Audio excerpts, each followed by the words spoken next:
Hey boos, in this video, I give commentary based on my opinion. Nothing is to be taken as factual. We are just here to have conversation. We don't expose and we don't sip tea on this channel. I'm giving you real talk straight, no chaser. Let's see if you can handle it.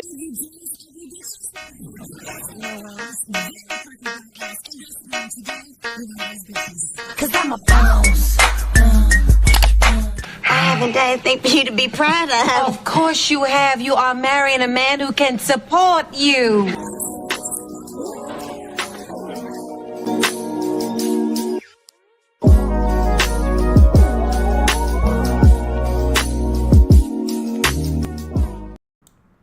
Hello. So I am officially back. Some of you may be like, Yoni, did you block me on Instagram? Did you block me on TikTok? No, I did not. Well, I don't know. It depends on who you are. But no, I did not block you on Instagram or TikTok. I deleted my TikTok and I deleted my Instagram accounts. And the reason I decided to do it was because I don't know about y'all, but it just seems like there's an attack on women ever since that orange man got into office. And it just seems like there's an increase when it comes to bots and just like people attacking women on social media. So you can't attack me if I'm not on social media. So I deleted them. I don't know if I'll reactivate them, but I need a break. I've been on social media for 10 years. I've never experienced such violence towards women on social media. Like honestly, it's too much. It's too much. It's too much. And I've seen an increase or an uptake. And I also believe that this is my conspiracy theory. I mean, you came here for my opinion. This is my conspiracy theory. I think the government is behind those bots. And I think that because black women voted 92%, I feel like we are under attack. Okay. So I deleted my socials and I'm protecting my peace.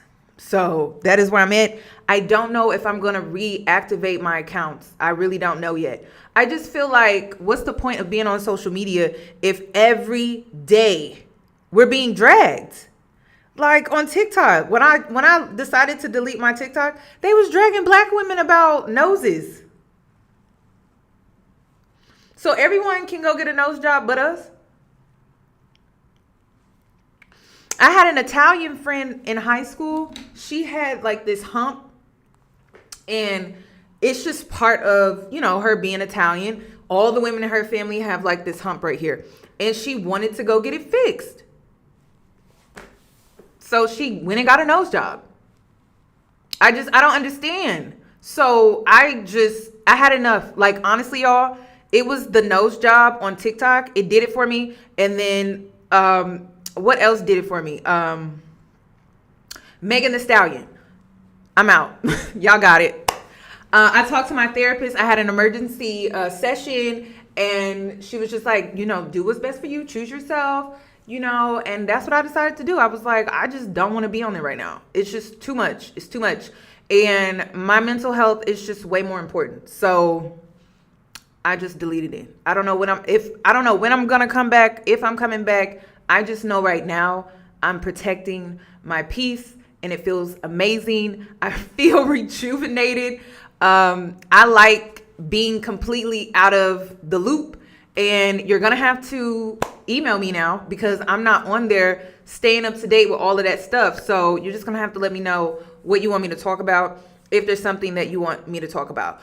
I'm big on practicing what I preach, and I knew this year was going to be rough for us. So I'm just leading by example. And if you feel like social media is getting to a point where it has become too much, it's okay. At any point in time, like, you have free will. That does not have to be your reality. That does not have to be your daily life. You're making it your reality. You're making it your daily life. So I decided to just disappear.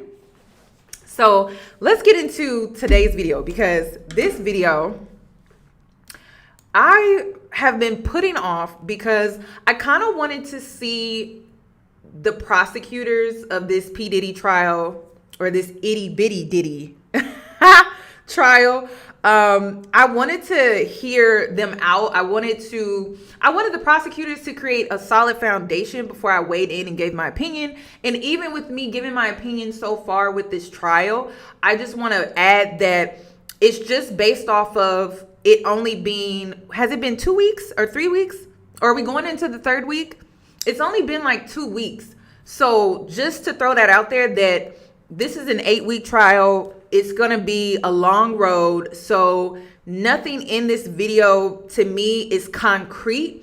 So let's just get into what my thoughts are so far.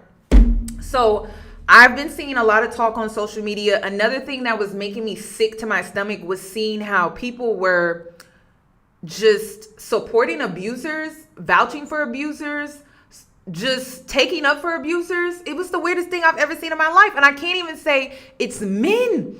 I've seen an increasingly amount of women take up for abusers. And I believe what we're witnessing when it comes to social media, whether it's Tory Lanez, Chris Brown, P. Diddy, any of these men that have been caught red-handed on camera, we're watching people support abusers because they are abusers themselves, or we're watching people support abusers because they are enablers of abusers.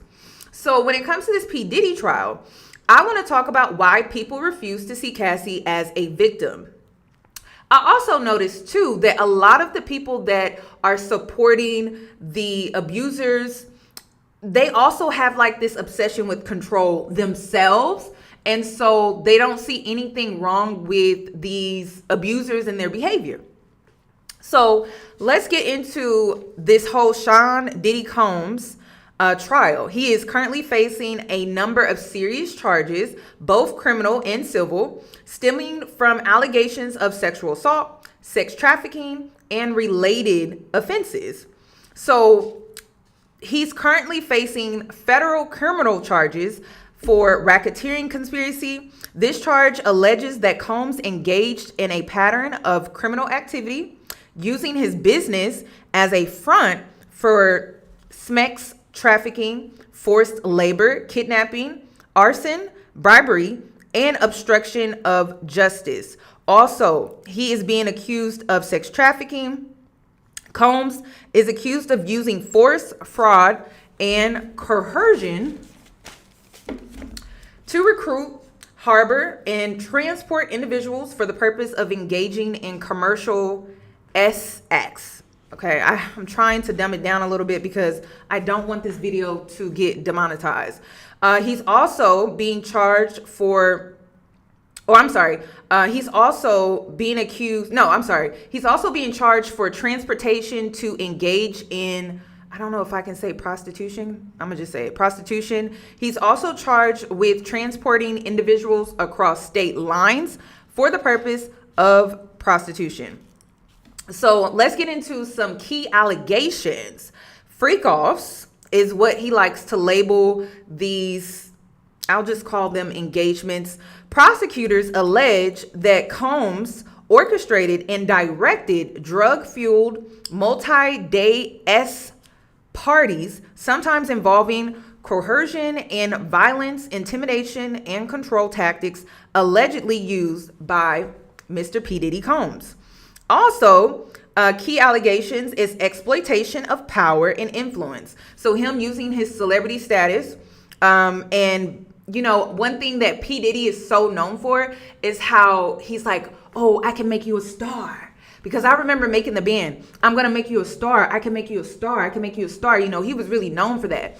He was also known for being this influential producer, mogul in the music industry where people really respected him. And because so many people respected him, a lot of people just automatically gave that respect instead of demanding that he earned it, which was which is huge when it comes to this whole entire situation. And I believe that he exploited that when it came to just regular everyday people, or people that were very vulnerable because they were young, impressionable, they had big dreams, and they felt like he was someone that they could trust. So it is alleged that he used his position and resources to exploit and abuse victims, including his employees and associates. Also, another key allegation too is the violence and abuse. Accusers have described incidents of physical violence, intimidation, and control tactics allegedly used by P. Diddy Combs. And then, because I have to put this in here, I have to put this in here, so don't even come at me sideways. In Combs' defense, Combs has pleaded not guilty to the criminal charges and denies all allegations and wrongdoing. His legal team has argued that any sexual activity was consensual and that the accusations are part of a smear campaign and attempts to extort money, which is interesting because y'all remember this? Y'all remember this? It's so difficult to reflect on the darkest times in your life. Sometimes you gotta do that. I was fucked up. I hit rock bottom. But I make no excuses. My behavior on that video is inexcusable. So if the abuser feels like his behavior is inexcusable, why are people out here defending his actions and his behavior? Why are people saying that Cassie is not a victim? Crazy. And remember, he settled with Cassie, because let's get into that real quick. He settled with Cassie within 24 hours. Do y'all remember that? It's like the internet likes to forget things, but he settled with Cassie within 24 hours, paid her $20 million. And she was accusing him, she sued him for years of physical and sexual abuse, as well as sex trafficking. Now, of course, his legal team denied all allegations, but why pay her $20 million? Also, Cassie is not a victim, but she's expected to get $10 million over the hotel video. Y'all remember the hotel video, right? This video? Allegations of abuse against music mogul Sean Diddy Combs. The video, captured on multiple cameras, shows Combs assaulting his then-girlfriend Cassie Ventura in a hallway at a Los Angeles hotel in March 2016.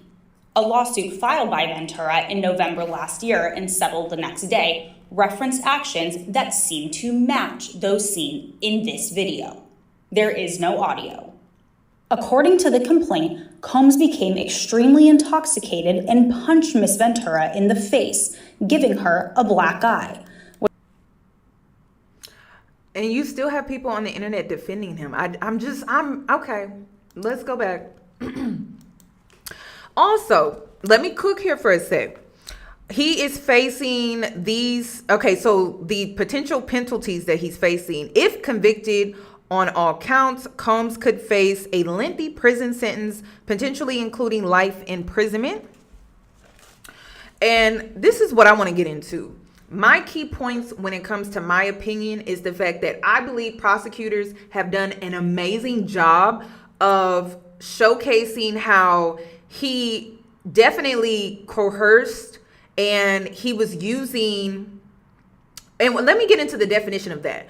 Coercion is the practice of persuading someone to do something by using force or threats. And when it comes to the people that have testified so far, the prosecutors have done a really good job of showcasing how they felt threatened. At times, they felt like they were under his control because of the threats. And I believe so far they've done a great job with that. Also, the legal definition is forcing someone to act. Coercion involves compelling a person to engage in conduct they would not otherwise have chosen, often by inducing fear of consequences. I believe they showcased that with the assistant that he had Also, Cassie's mother was huge, Kid Cudi. And then also Cassie's best friend as well. Like, they did a really great job of highlighting that. And I feel like so far they have a strong foundation when it comes to the coercion in this situation. Cassie testified saying that he would stomp her, kick her, and drag her.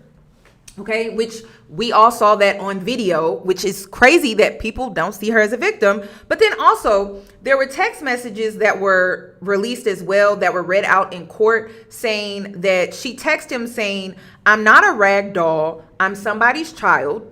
This is what Cassie decided to text P. Diddy and say, and then she also said that you are sick for thinking it's okay. Do what you've done. Oh, no, wait. She said, you are sick for thinking it's okay to do what you've done. Please stay far away from me. But let's also get into the people that have testified so far. So you have Dawn Richard, which we all know her.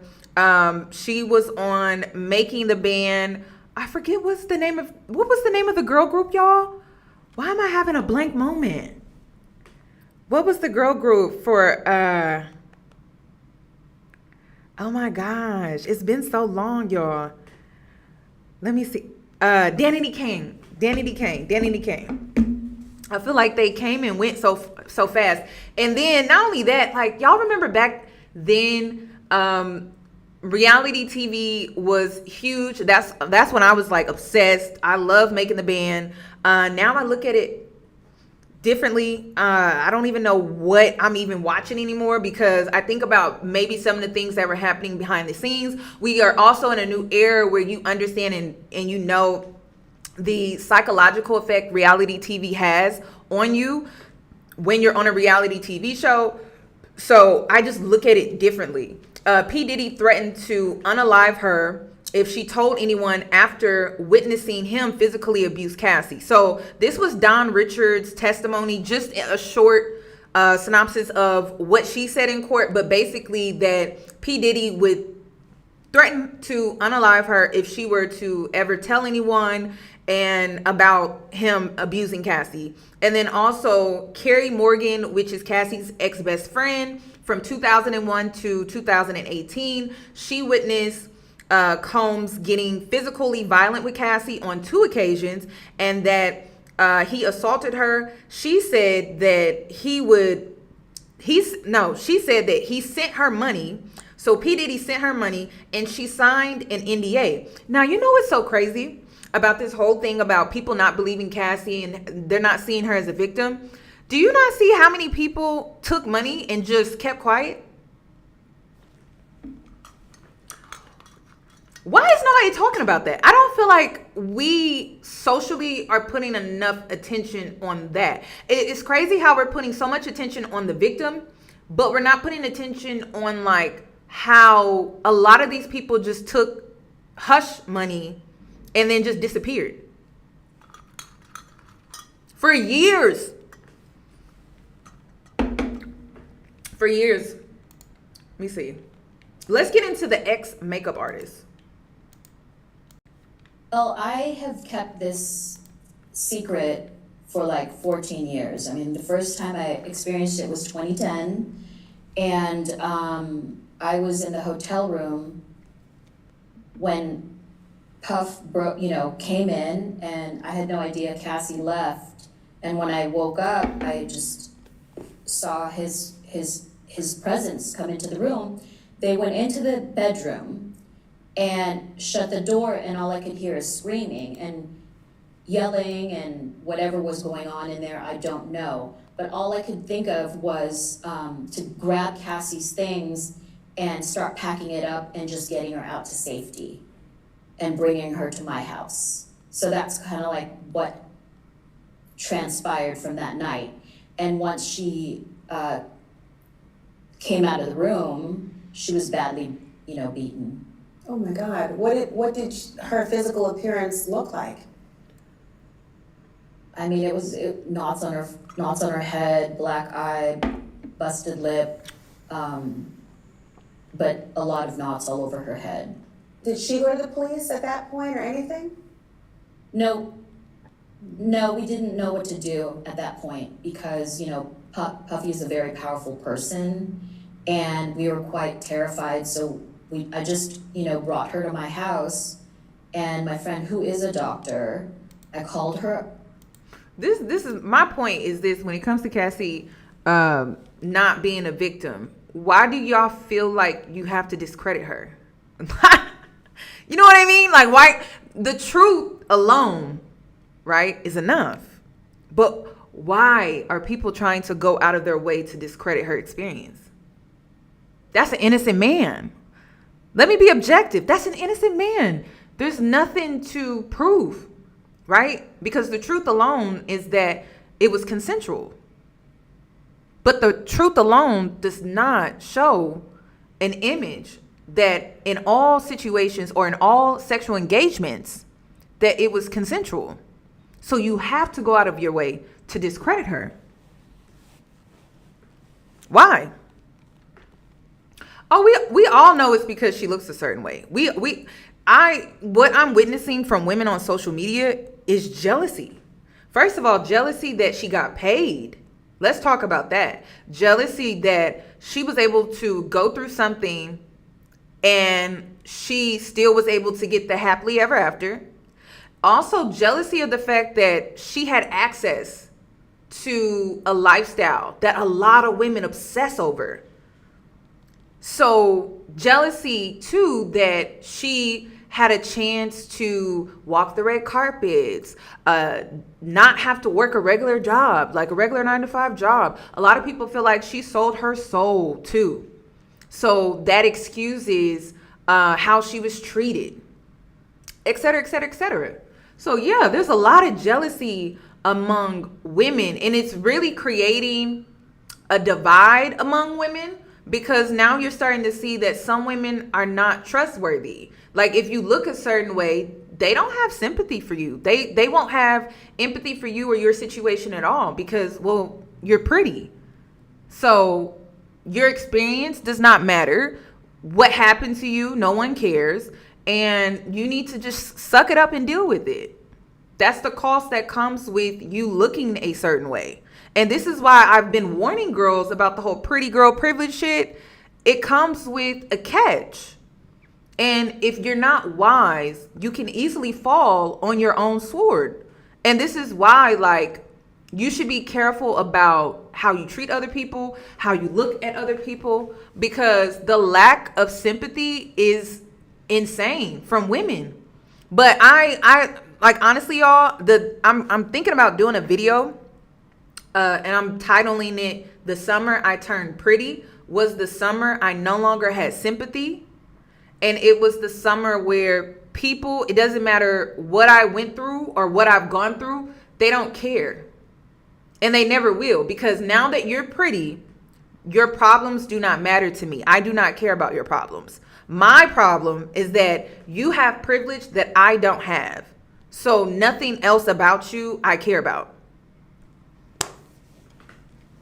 But let's get into it. And let's also talk about how all of this is rooted in the male gaze. So remember when I said with the black statue, right? The black woman statue.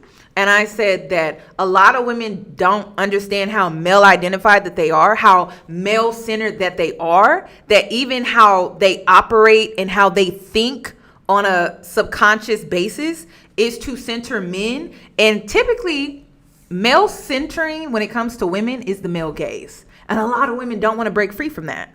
A lot of women don't want to let go of that, because a lot of women deep down, they still want to be desired by men. It doesn't even matter if it comes with respect or dignity, because even when it comes to Cassie, she wasn't respected in this relationship. She wasn't treated well in this relationship. She wasn't.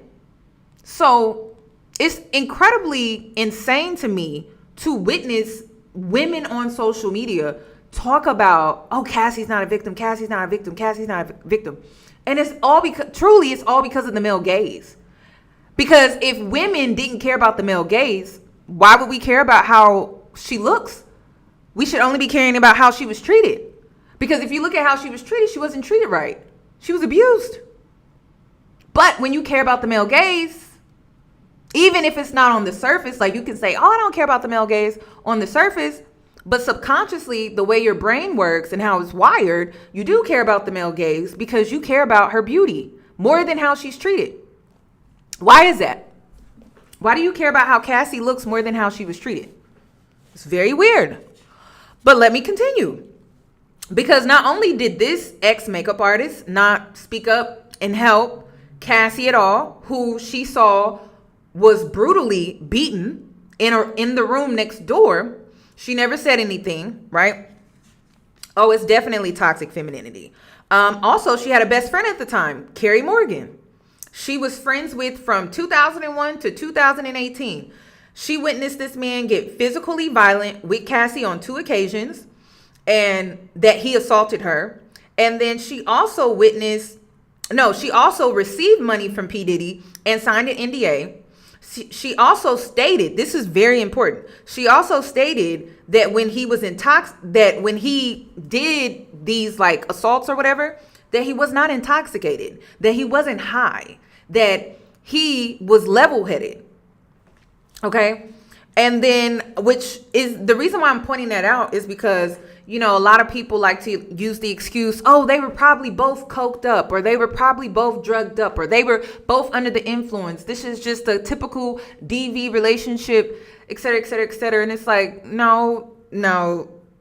I thought it was interesting that her ex-best friend made it a point to state that the 2 times that she saw these assaults, that he was not intoxicated. Okay. And also the best friend got assaulted as well. So that was interesting to me. Let me also move on to I think his name is Sheree Hayes. He was hired to create like this sexy scene, erotic scene. And at the time, he didn't even know that the naked man that was watching from the corner, like this whole weird setup when it comes to the freak offs, he didn't even realize at first that the man that was in the corner, that was naked in the corner, which is just so weird to me, was P. Diddy.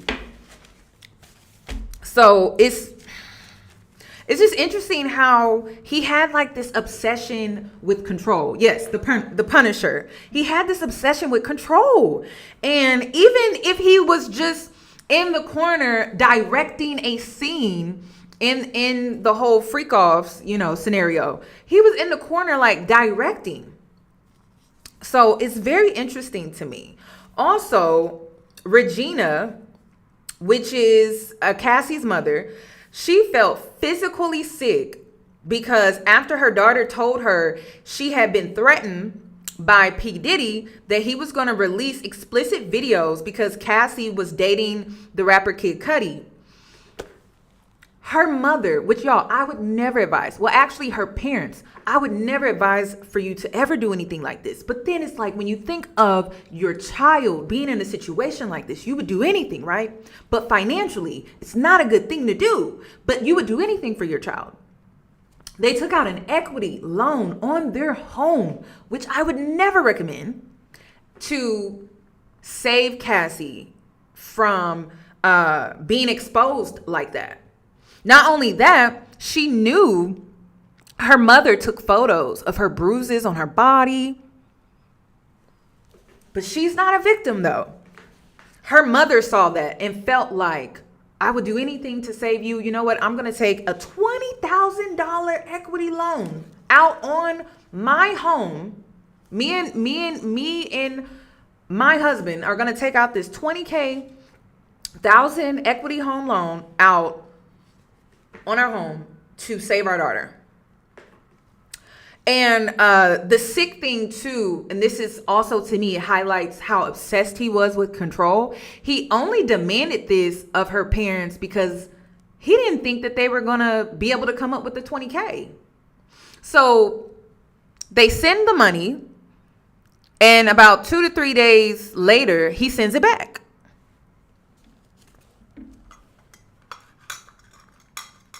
That's how controlling he was. And ladies, this is why I'm always warning you. when you sign up for a transactional relationship, I've said this on my platform and I will continue to say it. You already know what I'm about to say.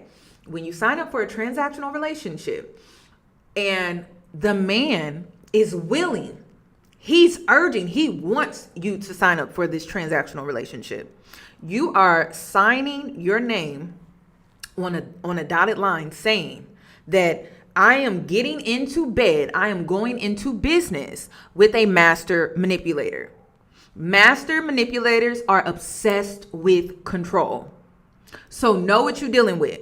That dark psychology book that you read, that ain't enough. That's not enough. That's not enough at all. It's not enough. And remember when I said when Carisha was dating P. Diddy and I told y'all, I'm like, Carisha can't be out here dating nobody else. She can't just date around. Remember when she was doing that podcast episode and she was like, we single, but we go together. And then she was like real bad.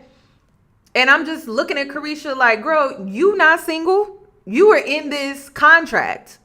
So he's single. You not single. So I don't even know, like, why are girls being delusional about that? You got to know what you're dealing with.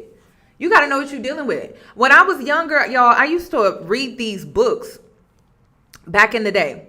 And I used to read these books about drug dealers, the music industry, like The Coldest Winter Ever, White Lines. Those are some of my favorite books. Thong on Fire. And it taught me at a very young age that have your own shit or you're going to end up either hooked on drugs, dead, or a single mother, or end up on the street struggling.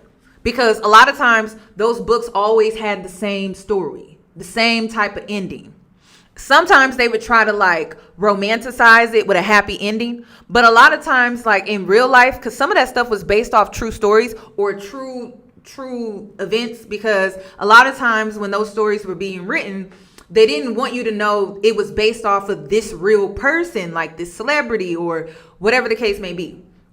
And so because of that, like they were trying to protect people's identities, partially because they didn't want somebody coming after them. But it always taught me that it's always going to be the same story. Like the girl either ends up with this drug dealer, life is good, fast money, fast life, but then it always would crash and burn. There was no longevity. There was no future. It was just for the moment. And a lot of women are signing up for that. They don't understand that they're just signing up for the moment. They're not thinking about their future at all. So that's what those books really taught me. And it's crazy because I'm reading the details of this trial and I'm like, oh my God, this sounds like one of those books I used to read from back in the day when I was in high school. So let me not lose track here, but I just wanted to point that out, that I'm always going to push for you to stay in school. I don't want you to sign up for a transactional relationship. I actually want you to have your own money, because when you have your own money, then you get power. When you don't have your own money, you are controlled by power. You know what I'm saying? And so I just want women to understand that. That is the reason why trad wives are 40, single, and broke. Because they got married when they were 20 something years old. They became a trad wife. And now they have nothing to show for it. Nothing. There is a whole discourse on social media about trad wives that don't have any savings, no retirement, nothing to really show for all the hard work that they put into a home and all the hard work that they put into their kids. They have nothing to show for it because their plan was a man. That's the reality. Their plan was the man in the family, and that was it. And so they got the shortest end of the stick.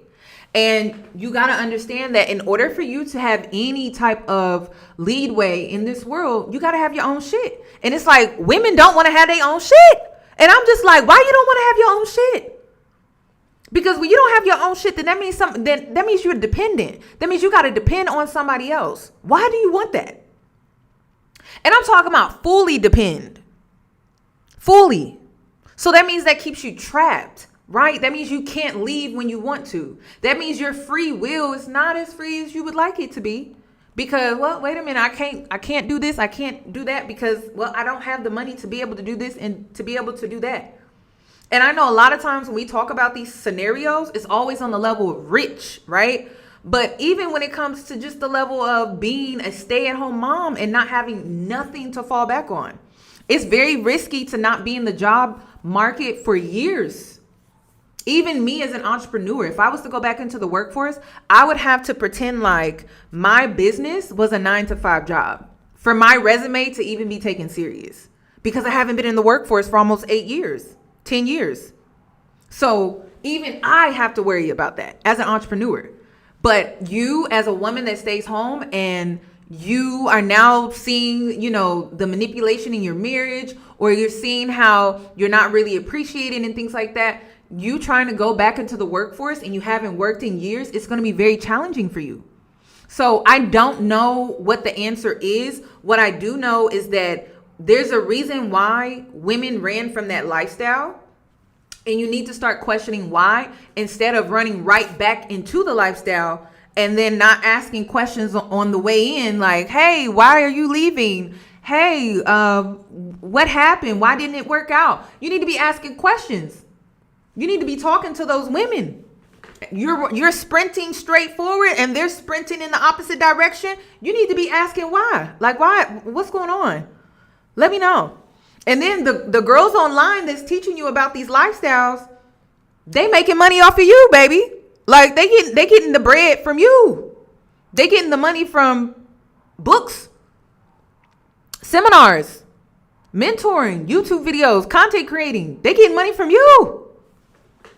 So you got to be careful about that. You got to wake up and smell reality, because it's so easy to come on social media and sell you a gimmick and make things glamour and make things look pretty. So you better be asking questions, because it just sounds like you getting hustled. So let me continue.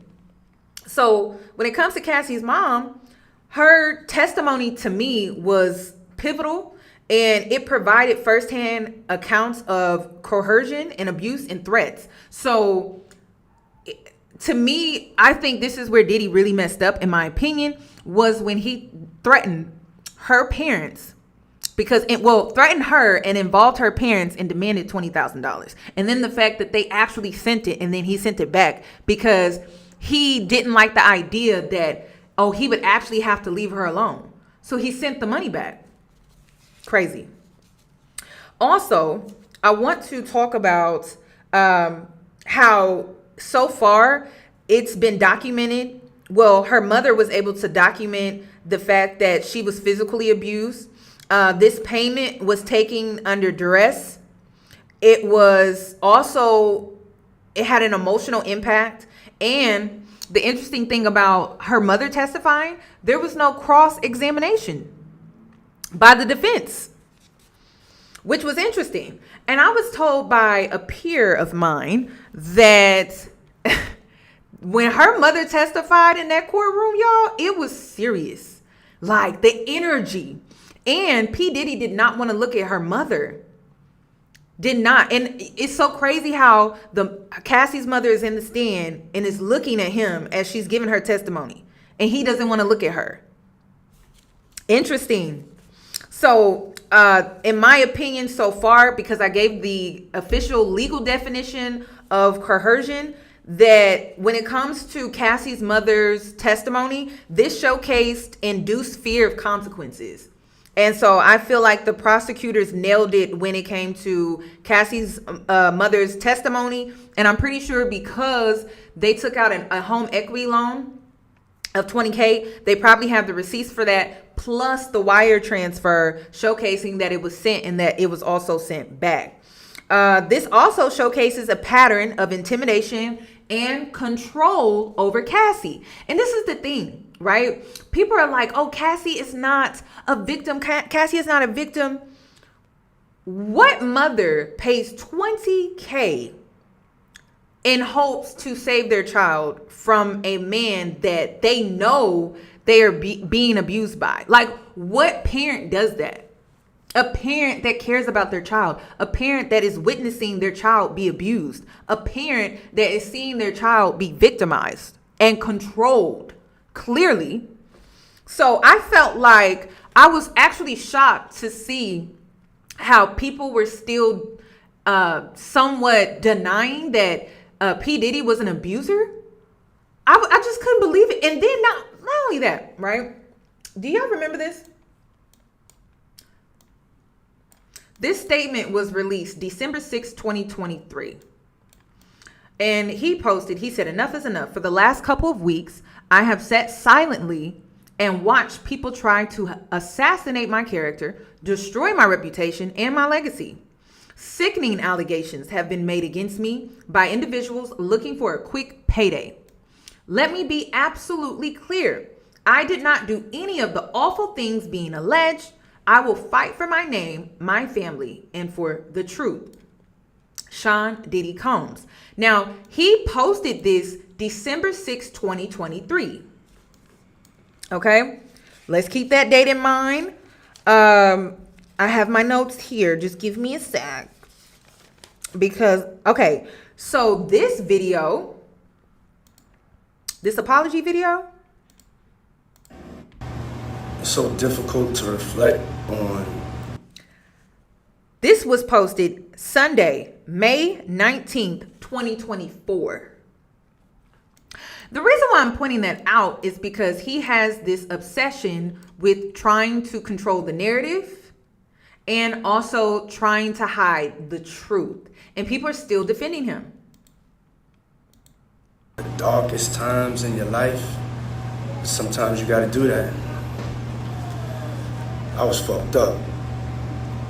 I mean, I hit rock bottom. But I make no excuses. My behavior on that video is inexcusable. I take full responsibility for my actions in that video. I'm disgusted. I was disgusted then when I did it. I'm disgusted now. I went and I sought out professional help. I had to go into therapy and go into rehab. Had to ask God for his mercy and grace.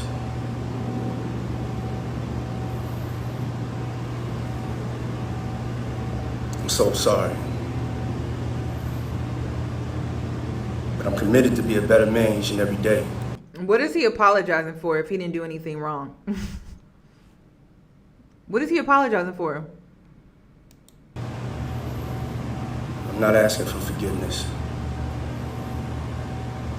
I'm truly sorry.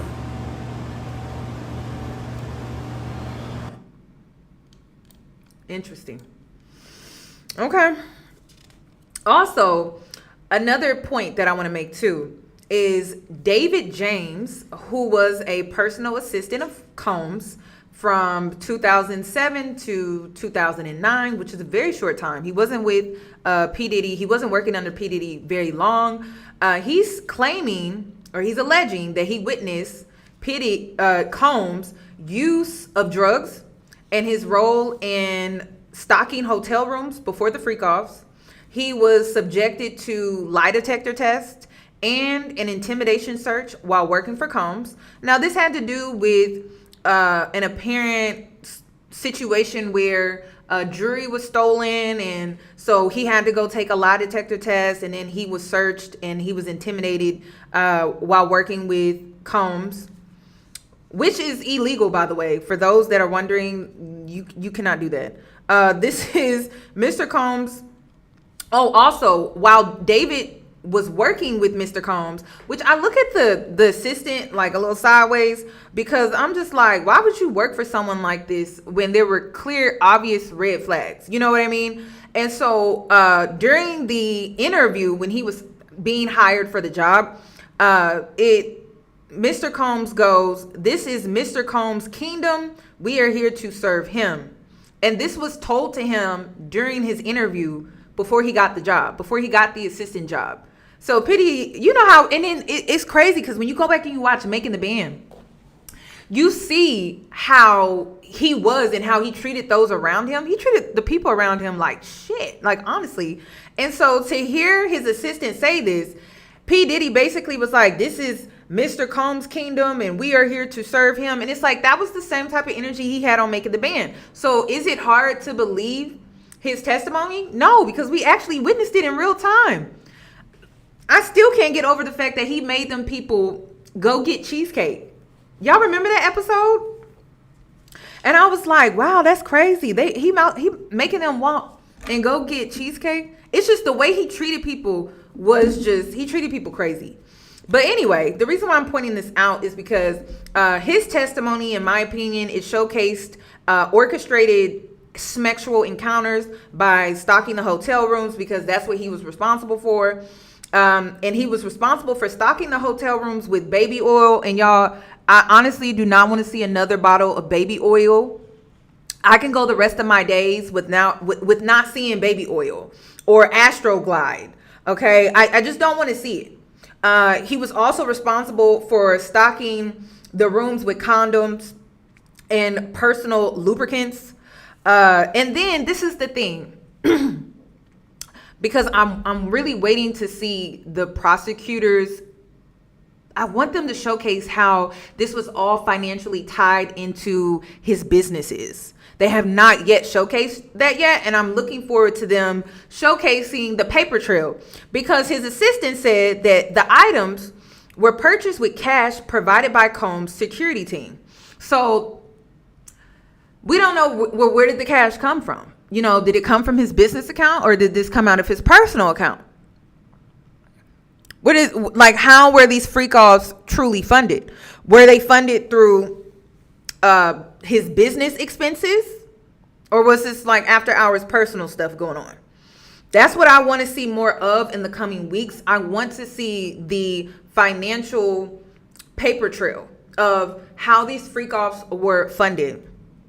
Also, David testified saying that he had control over Cassie, okay? Because he referred to Cassie as young and moldable, stating he had her right where he wanted her. And y'all can hear somebody testify that and still be like, oh, she's not a victim. So the mother, the assistant, and y'all are like, no, she's still not a victim.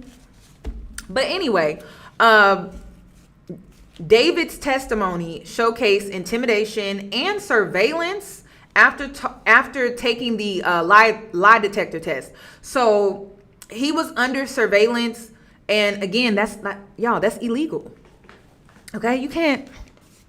I mean, you can have suspicion of someone, but to put them under surveillance is illegal.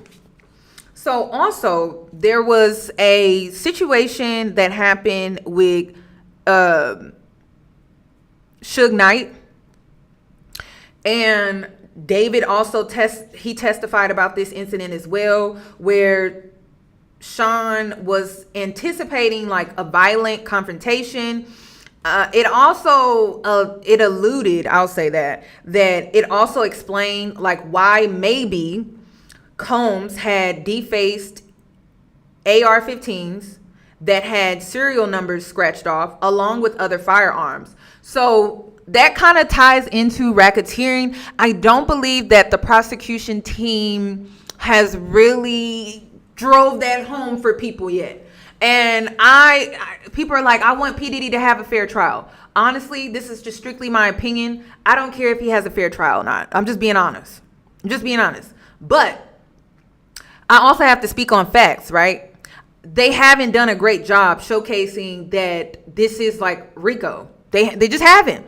I mean, the testimonies that have been made, they are emotionally driven for a lot of people. Like, I could see the jurors being emotionally tied into the situation. Like, I could see them really, like, you're pulling at their heartstrings, or you're pulling at their empathy. You're pulling at them trying to understand and reason and things like that, right? When it comes to P. Diddy. But at the same time, this is just me speaking facts. They have not showcased yet within this trial that this is really RICO, okay? According to the definition of what a RICO charge is, they have not yet, okay? Now, we did leave off with Kid Cudi, right? Like, he testified and he was saying that Combs was involved in a break-in at his home after he discovered that Cudi was dating Cassie. He also alleged that he blew up his car, right? Which that would showcase racketeering conspiracy, hinting to possible structured criminal enterprise. Because again, that's where we left off. Remember when I said earlier in this live stream, I was like, listen, so far with the trial, right? And I feel like the prosecution or prosecutors are still building. So we don't know where they're going to go with this. We don't know where they're going after Kid Cudi testifies and everything like that. So we have more to unpack and uncover when it comes to this trial. So I do believe that when it comes to Kid Cudi, they were hinting or they were alluding to the possibility that this was all done under the structure of criminal enterprise. Okay. All right. And I believe that is why they had Kid Cudi testify, because he was talking about how when he got back to his home, P. Diddy was not at his home, right? But when he walked up to when he was pulling into his driveway and he was walking up to his home, his security cameras were turned, right? So I don't know if they were able to get any type of footage or if they have any type of footage about who was in the home. I do think that P. Diddy was in the home and was trying to scare Kid Cudi, or did he hire somebody to do that? Because if he hired someone to do that, right? You know where I'm going with this. If he hired somebody to go and scare Kid Cudi from dating Cassie, then at that point, it would definitely fall under racketeering conspiracy. But we'll see. We will see. What is this name? What is this? What is this username? That is a mess. Can you please change it, please? Like what?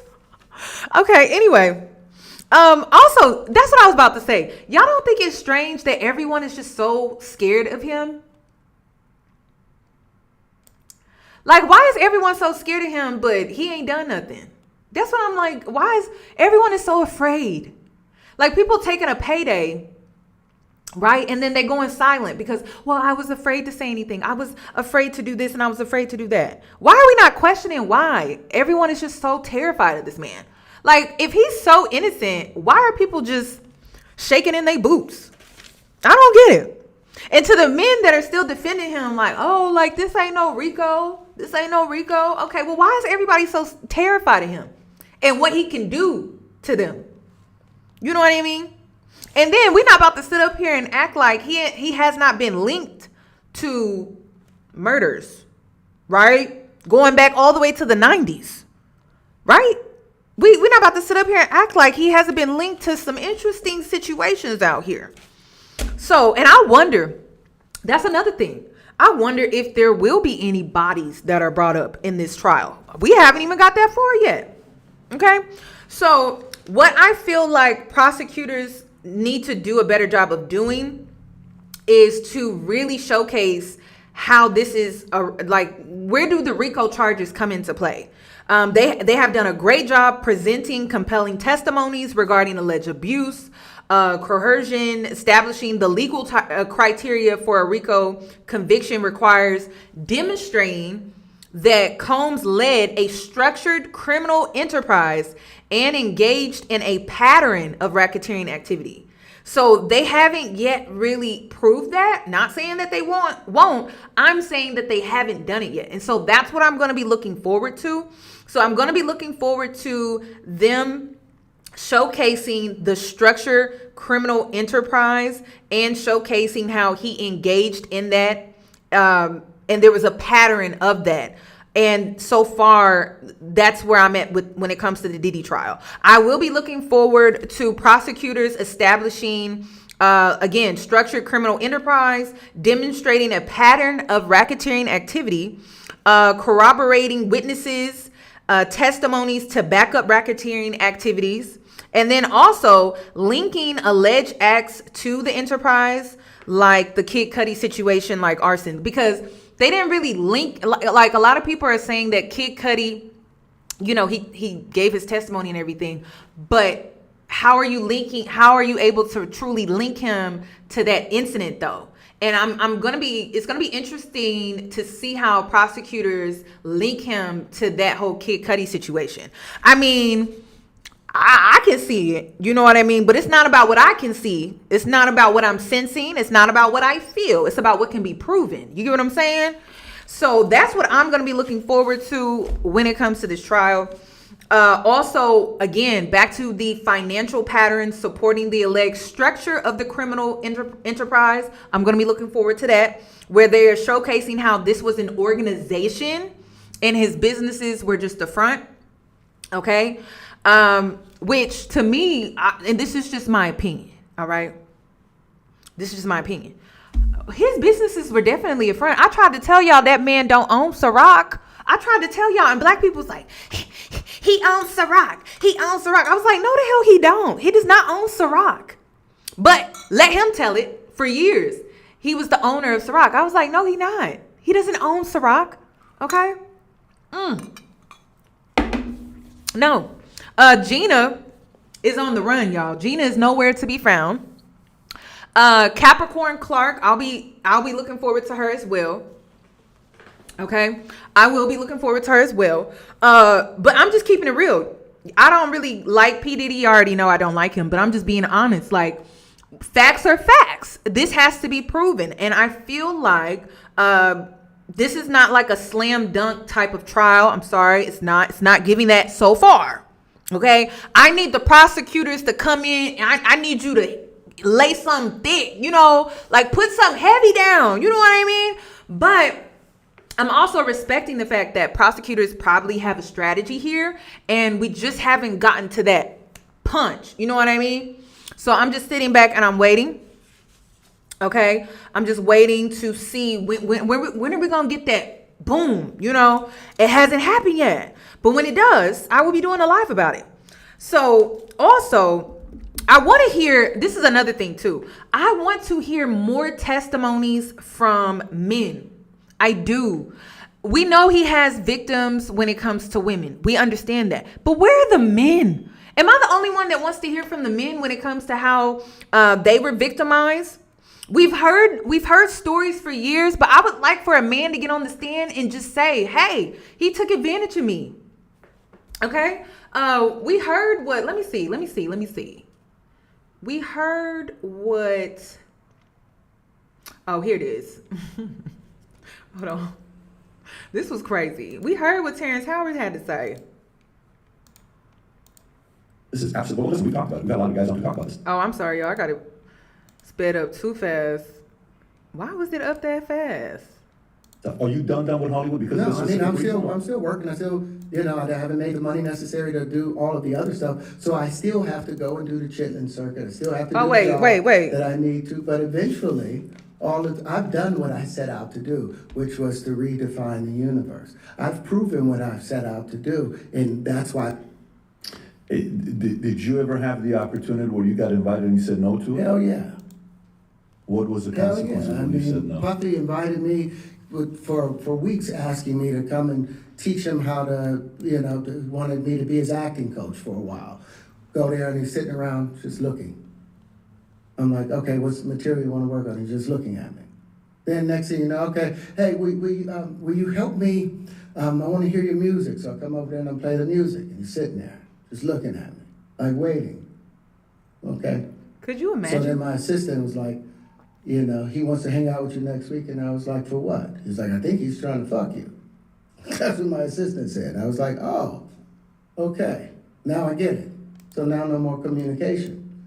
Now you know to be hands-off with somebody. A number of producers come in and make the approach, and you threaten to punch them in the mouth, or threaten to knock their head off for talking to you like, or looking at you like you're a woman. When you approach a real... I know. Diddy likes the pretty men, doesn't he?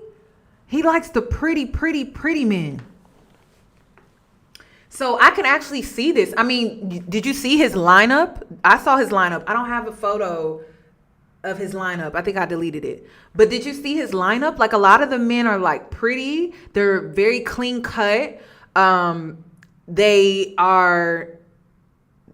just, I don't know. Like, you could tell they have like a nighttime skincare routine. You know what I mean?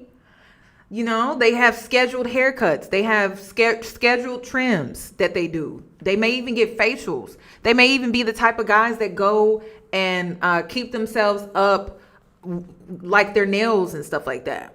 Not saying that they paint their nails or anything like that, but like they get manicures, pedis, you know? So I don't know. What do you think? But I can see it. But again, it's not about what is being said and alleged. It's about what can be proven. And so when it comes to this trial, I want to hear from the male victims. I do.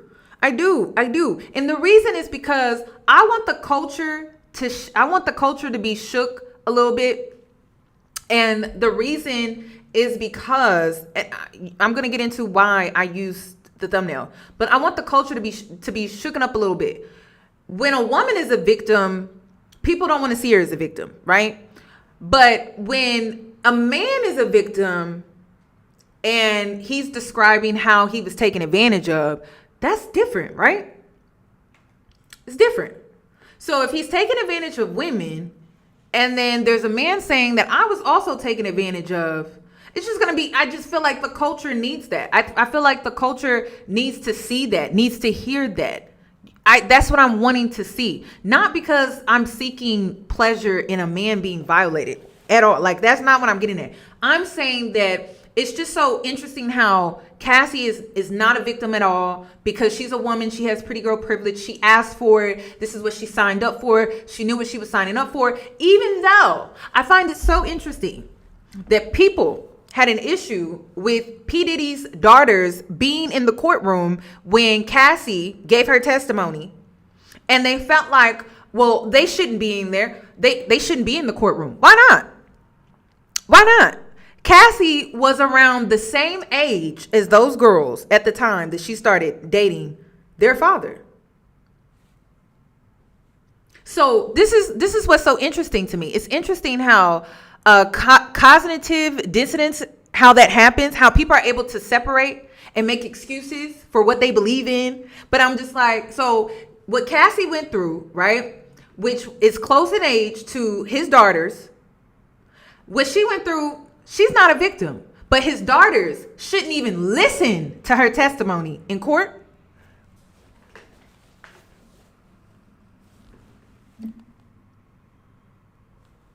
That's why the thumbnail is the way that it is. They were literally the same age. Damn near, very close. So why is the public or why is society separating these two girls? Like, why are these his daughters from Cassie? Cassie was someone's daughter. And you know what else?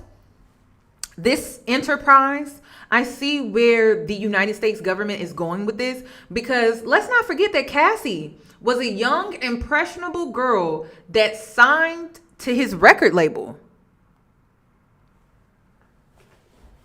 He was also controlling how she dressed, her looks, how she carried herself. So it wasn't just the freak offs. It was also her appearance, her whereabouts, her friends, hell, who she could date, who, like, she was under his control 1,000%, to the point where her own parents couldn't help her. Her best friend couldn't help her. Her makeup artist couldn't help her. Nobody could help her. That's how much control he had. So she's not a victim, though. I would like to see the male victims speak up and come forward. I don't know if they are indicted when it comes to this case. I don't know. Like, they never showed the list of witnesses, so we would just have to see. We've only heard rumors of who would testify and things like that, but I'm really hoping there's some male victims in the mix. I really am. I feel like the culture needs to see that. I feel like the culture needs to hear it. So that's just where I stand with that. And it needs to be in court. And the reason why I'm saying it needs to be in court, because I want another man to sit on that stand and look at the man that violated him and testify about what he did. That's what I want to see. I want it. Well, I can't see it, but I want it to be heard. That's what I want. Okay. And I feel like it's going to shake up the culture. It's going to create a interesting dynamic when it comes to people's opinions and their views when it comes to the trial. Because unfortunately, when a woman is victimized in this way, oftentimes people look to discredit us. But it's going to be interesting to see how men will try to discredit another man about how he was violated by another man. So I'm just waiting to see that. Man about his masculinity, you're going to get a real reaction back. It's a difference when a guy walks in a room and when a man walks into a room. And a man don't take the same things that a guy will accept. So always be the man in the room. And that's always been my whole thing, and have lost businesses because I don't bend over in that way. I don't compromise. I don't play gay roles. I don't kiss a man. I don't do that shit because the man card means everything. I had no idea we're going to go this direction with the podcast. This is absolutely. Well, listen, we've talked about it. We've had a lot of the guys on to talk about this stuff. Are you done with Hollywood? Because no, of this I'm still working. I still, I haven't made the money necessary to do all of the other stuff. So I still have to go and do the chitlin circuit. I still have to do the job that I need to. But eventually, I've done what I set out to do, which was to redefine the universe. I've proven what I've set out to do, and that's why I have all the patents. Whether they evaluate it or not, that's up to them. But I've done the work and finished it. Now I can go on and do whatever else we need to do. Hi, everyone. My name. Well, y'all heard Terrence Howard here. Also, I wanted to get into, day 26. Q from day 26. Because he spoke out. But again, speaking out on a podcast or on social media does not hit the same when it's done in court. Okay? It just doesn't. I just want to see that, because that to me is going to shake up the culture, and it's going to shake up this conversation on social media about who P. Diddy really is. Was this just a domestic violence relationship on steroids? We'll see. But that's what I'm waiting on, and I'm hoping that a male victim is a part of all of this. At this time, I was around Dirty Money for about a year while they were creating Last Straight to Paris, and I guess I was around because I was dating Dawn. So Diddy's like, I think he was very, very high. He's like, we're gonna go to the Hamptons. He was like, we're gonna go stay the night there, and you guys want to come. And it felt very weird because the energy just felt so weird. You know what I mean? It was friendly high. You know what I'm saying? Like a friendly invitation to something. He wasn't usually like that? No, he's never invited all of us to one of his houses. Before we get to the Hamptons, they're like speeding in these black SUVs on the expressway very, very fast. Like they were in a rush to get to the Hamptons. We get to the Hamptons and we walk through the house and we arrive in the backyard near the pool, and my ex at the time, which was Dawn, she gave me an ecstasy pill. And she said... Is that what she said it was? Yeah, she said it was ecstasy, and she said it was from Puff to give to me. And it was red, and I took it because I thought I was going to get freaky with my girlfriend, you know? We tried ecstasy before, and I trusted her that's what it was. That's crazy. I took it immediately, and she had one too. He gave her two of them. I took mine. Within like 20 minutes, I knocked out and blacked out. I woke up in the twins' bedroom in the basement, and I woke up out of my sleep screaming very, very loud. Who are the twins? I don't know their names. Are you talking about Diddy's daughters? Twins. Okay. Yeah. Diddy's twins. His girls. Yeah, I woke up in their bed to cameras filming me, and they were laughing as I woke up out of my sleep, screaming. And that would explain why Dawn was choking up on the stand when she was giving her testimony in court, because it was reported that they drilled her and she was on the stand, and all of a sudden she couldn't remember certain things, or she couldn't remember this, she couldn't remember that. And I think it's because Diddy has things on her. Because if this is true, right, what Q is alleging is true, then that means that P. Diddy was using her as a handler, and maybe that was part of their relationship, and she received maybe favoritism or maybe false promises when it comes to her career. So that would explain why Don got on that stand and she just choked. Because like I said, it's different when you're making these claims and you're not in front of the person's face. So it's interesting to hear Q come out and say this. This is my first time hearing him speak out about this. This is my first time. People are saying he's been speaking out for years. I had no idea. It felt like I'm not gonna cry. Okay. Yeah, take your time. It's okay. It's understandable that you're reliving this and emotion comes with it. There's just no way around it. So It felt very sacrificial. That's what I meant when I said I felt like they were trying to hurt me or Diddy was trying to maybe sacrifice me that night. I didn't say when I went on Vlad TV, I didn't say anything about finding a sacrificial email. Hold on, what he's discussing in regards to Vlad TV is that's one of the interviews that the boys did. He had to leave gaps within that interview, and they decided to fill those gaps. It's kind of what I've experienced this past week. As you guys know, we started this out, and it was, we all have this intention to talk our way through to the end of this trial, and hopefully... Y'all correct me if I'm wrong, but didn't Don have a song called Dirty Money? I could be wrong, but I could have sworn there was a song. Was it called? I could have sworn there was. I'm looking it up right now because I'm like, am I crazy? I couldn't remember Danny Kane, but I do remember. It was the group name, wasn't it?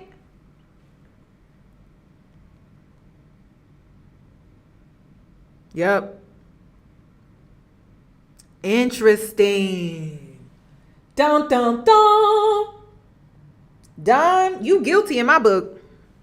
This is just my opinion. Is that you, girl? Girl, that is you. So the group was called Dirty Money. See justice for whatever is proven and whatever the jury decides. Even you had situations that were just made up out of nowhere. So did I last week. He was discussing one in which he couldn't say certain things because he's honoring a contract. And within that, people decided to fill in the blanks. So he discussed an email, he had tears. People put it together that he's crying over an email and what it, basically tried to, suggest that he's not a man and he's boo-hooing over an email. I know there's some details about the incident you described. Maybe you don't want to get into. And no, it's okay. We can.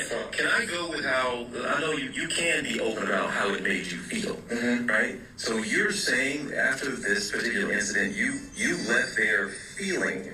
You call it sacrificial, but you felt as if they were trying to hurt me in my sleep because I woke up screaming. Y'all, I don't mean to be TMI, but I wish they would have asked him, were you dripped in baby oil? I know I'm not saying that to be funny. I'm saying that to be for real. Because he has an obsession with baby oil. Was his booty wet? I know it sounds horrible, but it's like, what? You woke up screaming. I'm trying to understand. I would have asked him if we're going to talk about it, did you have baby oil on? Did you have lube on? Was you wet down there? What was going on? What happened when you woke up? You woke up screaming, but, when someone's been sexually violated, there are clear signs of that. So I would have asked, was there wet stuff going on in your private areas? It would have been one of my questions. I woke up out of my sleep screaming. So what I mean by it felt like sacrificial, it felt like someone was trying to hurt me or take me out because I possibly couldn't have woke up out of my sleep that night. Do you know what happened to you? I woke up screaming like a girl to the top of my lungs. at a high pitch. Well, did you have clothes on? I think I was in my shorts, because I remember jumping into a swimming pool. But do you believe that some of what happened to you was recorded on one or many of these iPhones? Oh, yeah. I saw phones and lights. It wasn't a video camera. It was a phone camera light. So there are people who do know what happened to you, and there's a reason you believe why they're not telling you?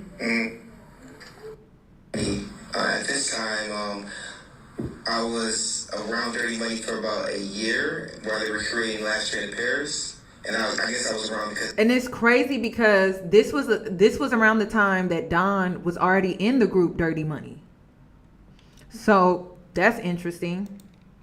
I was dating Dawn. So Diddy's like, I think he was very, very high.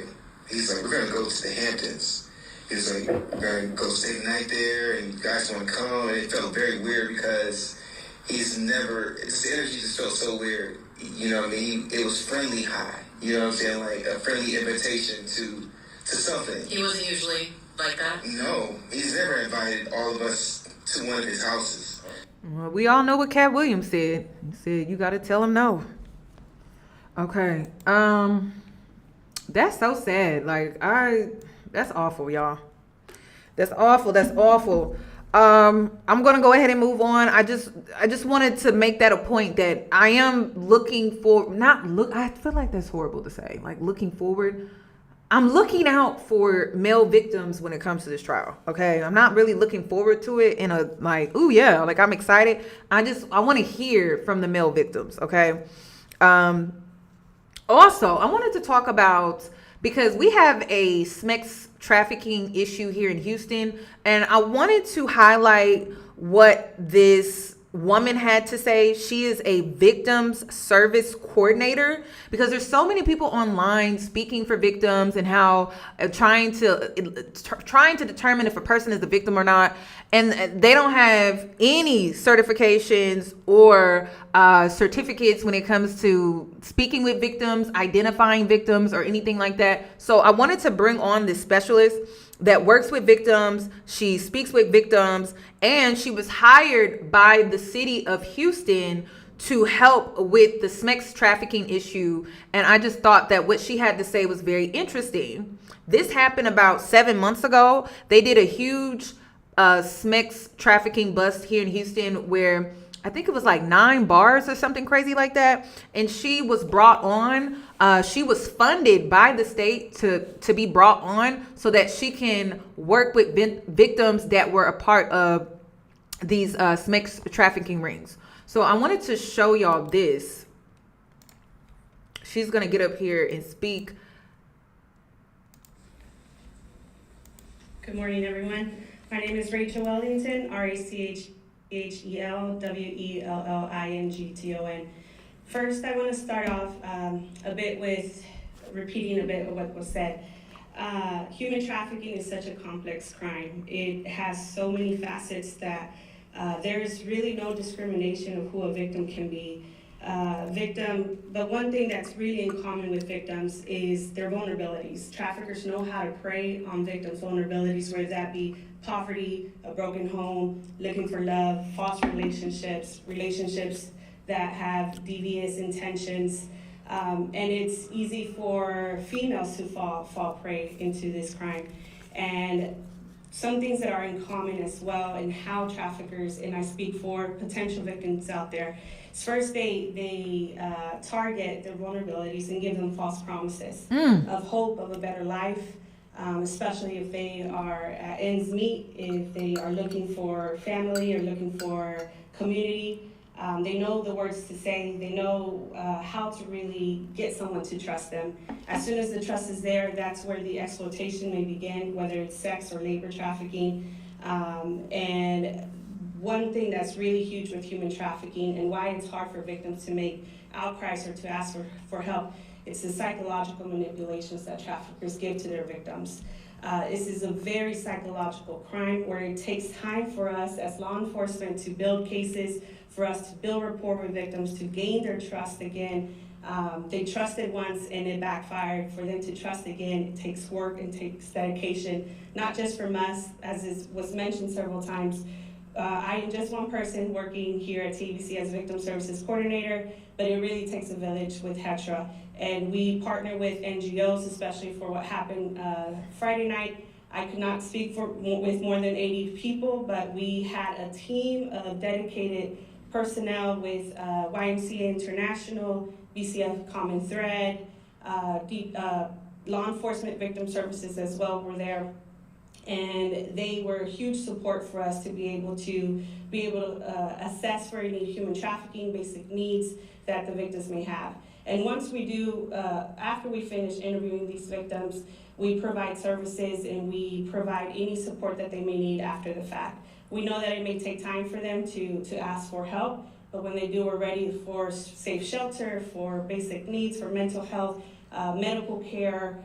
Houston is well capacitated to support victims, and we're very happy with our partners to be able to support us in this endeavor. But if you are a victim or know someone that has encountered any victimization, there are numbers to call, especially with the National Human Trafficking Hotline, which I'll repeat. It is 888-3737-888. You can also use a text message through 233-733. Now we'll repeat this message again in Spanish. Buenos días, mi nombre es Raquel Wellington. Soy la coordinadora de servicios a víctimas de la Comisión de Bebidas Alcohólicas aquí en el estado de Texas, o TABC. TABC es reconocido como una agencia policíaca estatal y lo que nosotros hacemos es querer ayudar a víctimas. Okay. The reason why I wanted to insert her is because she highlighted why the sex trafficking situations are so complicated is because of the psychological abuse, okay? And a lot of people just want to overlook that. And one thing I noticed about society, when something cannot be seen with the eye, people tend to just look past it. But psychological abuse is real. It starts with the mental. And I tell you all the time that when it comes to manipulation, if you want someone to do something and you want it done because you're controlling, then you convince them that it's something that they want too. And you make promises of false hope about how they can have this and they can have that.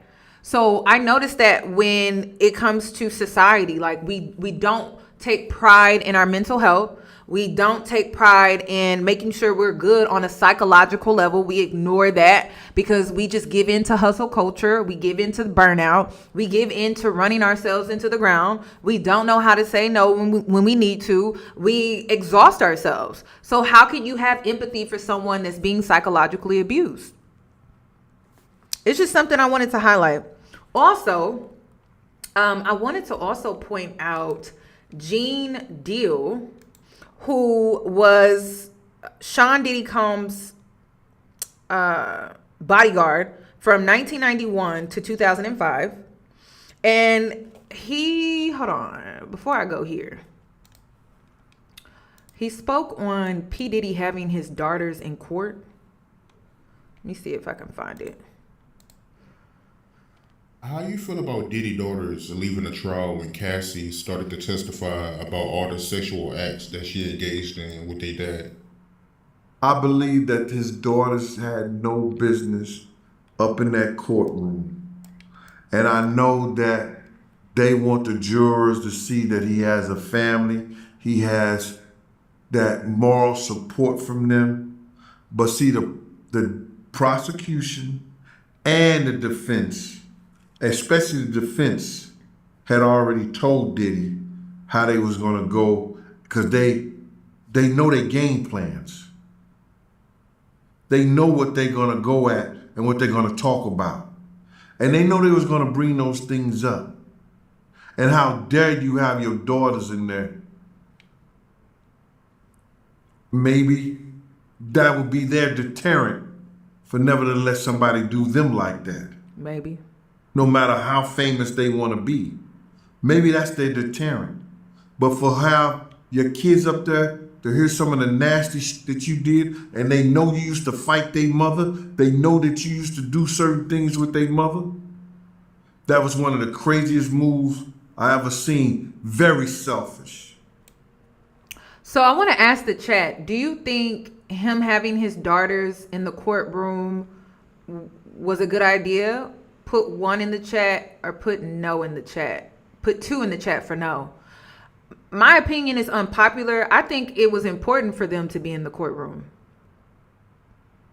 I'm just being honest. Because you can tell that they're very green when it comes to fame, when it comes to clout, when it comes to social media. And a lot of girls are. I think a lot of girls needed to hear Cassie's testimony. As gruesome as it was very gruesome, very sickening to hear some of the things that she went through. But I do feel like it was necessary. I do, because social media has this interesting way of glamorizing these women in their lives, and then they're not really showcasing what they're really truly up against off social media, behind the glamour videos and behind the glamour photos. It's an unpopular opinion, but I don't know. I feel like the girls are pretty green when it comes to that. I did find comfort in the fact that Kimora Lee is in their lives, and I'm pretty sure she's probably that influence for them to go in the right direction and be that sound of reason when it comes to some of their choices and decisions. But she can only do so much. But I think it's important. Too many women are lied to. Too many women are fed this fantasy. Too many women glamorize things that come with a price, come with a cost. There's always a catch. And nobody ever wants to highlight that. Everyone wants to just highlight the promises of having this glamorized, or having the bags and the shoes and going on the trips. And no one wants to talk about what you have to do to get those things in this way. So it's an unpopular opinion, but unfortunately, I think it's educational. I do. And when I was they've taken sex ed out of schools. I don't know why. When I was in middle school, I had to look at different images on a projector, and the truth was in my face, and it scared the living shit out of me. Not gonna lie. Like, I was like, oh my God, this is what happens when you have sex? I think kids need that. I think we need to bring that back. I think we need reality checks. That's what I think. And I think Cassie testifying was a reality check for a lot of women. It wasn't even just for his daughters. It was just a reality check for a lot of women. So let me continue. Very selfish. I don't want my daughters to hear me, how they talk about this girl, talking about how I beat her, how I did this, pee in her mouth, all this. Nah. I heard it was so disgusting that one time they had to walk out. There's certain things you don't do as a real man. And that just goes to show you, brother ain't never been a real man. Okay, so I just closed the chat. Y'all can't behave? Hold on, let me close the chat. Okay. Is it closed? Is it closed? Is the chat closed? I can't see it on my side. Y'all can't behave? Okay, yeah, subscribers only. Okay. They out of here, y'all. Okay. Okay, cool. Okay, let's go. Okay. Since y'all can't behave, I be trying to keep the stuff free around here. I'm not trying to be those other channels that charge you a membership just to comment and engage. But it's like, why can't y'all not behave? Why can people just not behave and be on your best behavior? I'm trying to give you freedom of speech for free. It shouldn't cost you to be able to give your freedom of speech. Hell, damn. But if you can't act right, I mean, damn. I just don't understand. I be trying to keep it free, y'all. I really am. But damn. Okay. So I closed the chat. So let me go ahead and move on to what Jean had to say about Cassie. Because the interesting thing is people, and I was having this conversation with my brother yesterday. Because people are like, oh my gosh, I feel so bad for Cassie's husband. And I'm just like, all the men that feel bad for Cassie's husband, a lot of them are black men. And one thing that I noticed while dating out of my race is that men in other races do not care about your history. Like, they don't care about what it was before you. Like, they don't care what it was before them. I mean, they don't care. And one thing I noticed is like, culturally, black males, they care so much about your history. They care so much. And I feel like they put more emphasis on black women than other races of women, because, you know, they tend to overlook other races of women in their history. But I'm just being honest. Blue, what's her name? Blondie Blue, or whatever her name is. And that other girl that slept with all of those men. And then spring break happened and all those men were around those girls like little dogs. You care. Okay. Her husband do not care about that. And then you got to also, is it Bonnie Blue? I couldn't remember her damn name. I'm sorry, y'all. Bonnie Blue. Okay. I noticed that, like, outside of the black community, men do not care about your history like that. They don't. And then I find it interesting that when black guys or black males date out of their race, they give women a pass about who they dated prior to them. But with us, we don't get a pass for shit. You know how that is. As a black woman, you never gonna get a pass on anything, okay? But I noticed that when they do date out, they tend to give those women passes because they're non-black. But collectively, like, most men they really don't care. They really don't care. I just noticed that black males pride themselves on your history more than any other race of men out here. And so a lot of men are like, oh, I don't get how Bonnie Blue, and I don't even know the other girl's name. And then there was another girl recently. All of these women are white women, by the way. But I'm just saying, it's just an example where I think one woman, she slept with 580 something men in a day. And I believe she had a boyfriend. So I'm just like, listen, the way they do things in other cultures and other communities, it's just different. What's normalized and what's normal is different. Okay. I know some girls that I went to high school with, they got slutted out in college and they married with a family. And their husbands don't care about that shit. They just don't, y'all. They don't. We meet up for martinis, dry vodka martinis. They don't care about that. So it's just like one of those situations where, I don't know. I just feel like other races of women can be sexually liberated because outside of our culture, they don't really care like that. They don't really care like that. Yes, in a day, y'all. In a day. It was the one woman who had that YouTube documentary, right? But then there was another girl. She slept with 580 something men. Do you think women, white women, would be able to do that if their men were just so against it? Like, as a culture? No, they wouldn't do it. They wouldn't do it at all. Yes. It sounded like that would hurt. I'm like, why? Why are the girls doing that?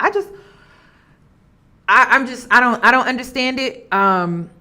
I don't think it's healthy mentally, let alone physically. I don't feel like your body should be able to take on that much in life, to be honest. Like, that's a lot.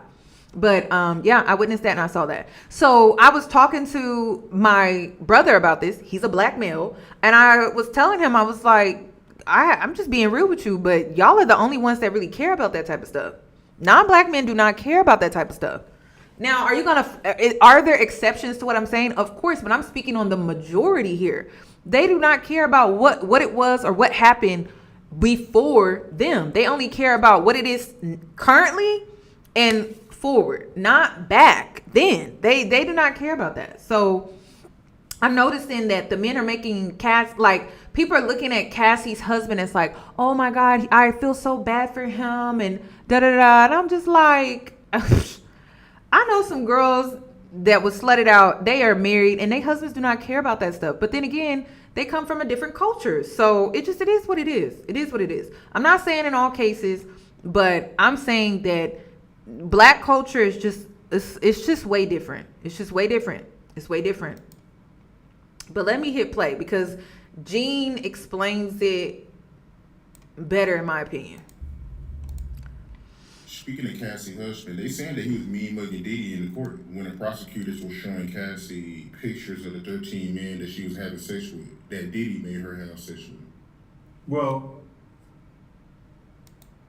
I believe that Cassie's husband knew all of that, Hold on. and she probably confided in him. She probably was confiding in him when he was just her personal trainer.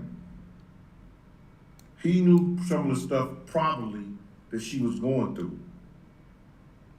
You know, it's just like if you got a chick that's a porn star, you know, she's a porn star, bro. If you got a chick that's a porn star, you know she'd have been through a lot of men. It's allegedly that Cassie went through a lot of men because Diddy orchestrated her to go through a lot of men. Because she didn't have this behavior prior to of course they do. him. She even said that Diddy is the one who taught her how to do fellatios. You understand? She said that. So I'm like, he showed up. Is showing this girl, not with him, but with other dudes. Like, it didn't come out in court yet, and they didn't get into it like that, but the Diddy... And I don't know if I can say this, but this cuckold, there's going to be a rise of that because so many males are addicted to corn. So many men are sitting on social media judging P. Diddy and Cassie and their twisted, weird sexual engagements. But men will go home and subscribe to a girl on OnlyFans and y'all are literally doing the same thing. And again, this is all about sexual deviance. And this is why, like, they're trying to get rid of corn because they're seeing the negative impact that it has on young males. So I believe that there's going to be an increase of that type of content. So it is what it is. It's like he had an obsession with that. And most men today have an obsession with corn. So once they get tired or they get bored, and again, remember when I said that when it comes to situations like this, it's always men who are in power. P. Diddy saw himself as a king. He could have anyone. He could do anything. He got bored. And so some of these young men are being exposed to corn very young. So they get bored extremely fast. And so eventually they start wanting to try other things like cuckold or they want to try, the rainbow. So I don't understand that. And that's what men don't understand. They have no sexual discipline, no self-control. They don't know how to tell themselves no. They can't even go without jacking off. So eventually it gets old, it gets tired. And so then you want something else that's going to give you that high, that fix. So that's what it was with P. Diddy. And I hope, everyone is wanting to judge Cassie, but are you learning what sexual deviant activity eventually leads to?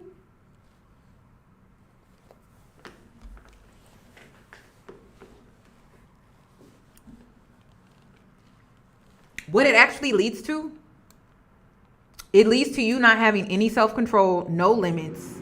And it leads to you wanting to do things that are just like very, very, very extreme. So, and it's interesting that when we see these men in power, a lot of them are obsessed with all of these different sexual acts. Ooh, hold on. Let me see. Because I meant to play this. Let me switch gears here for a sec.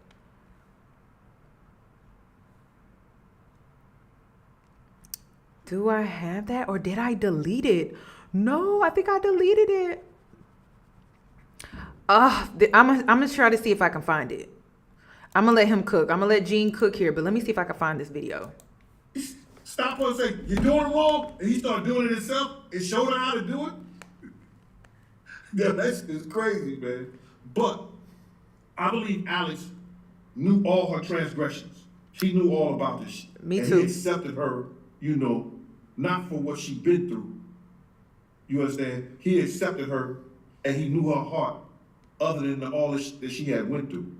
You understand what I'm saying, bro? I believe he had already accepted that.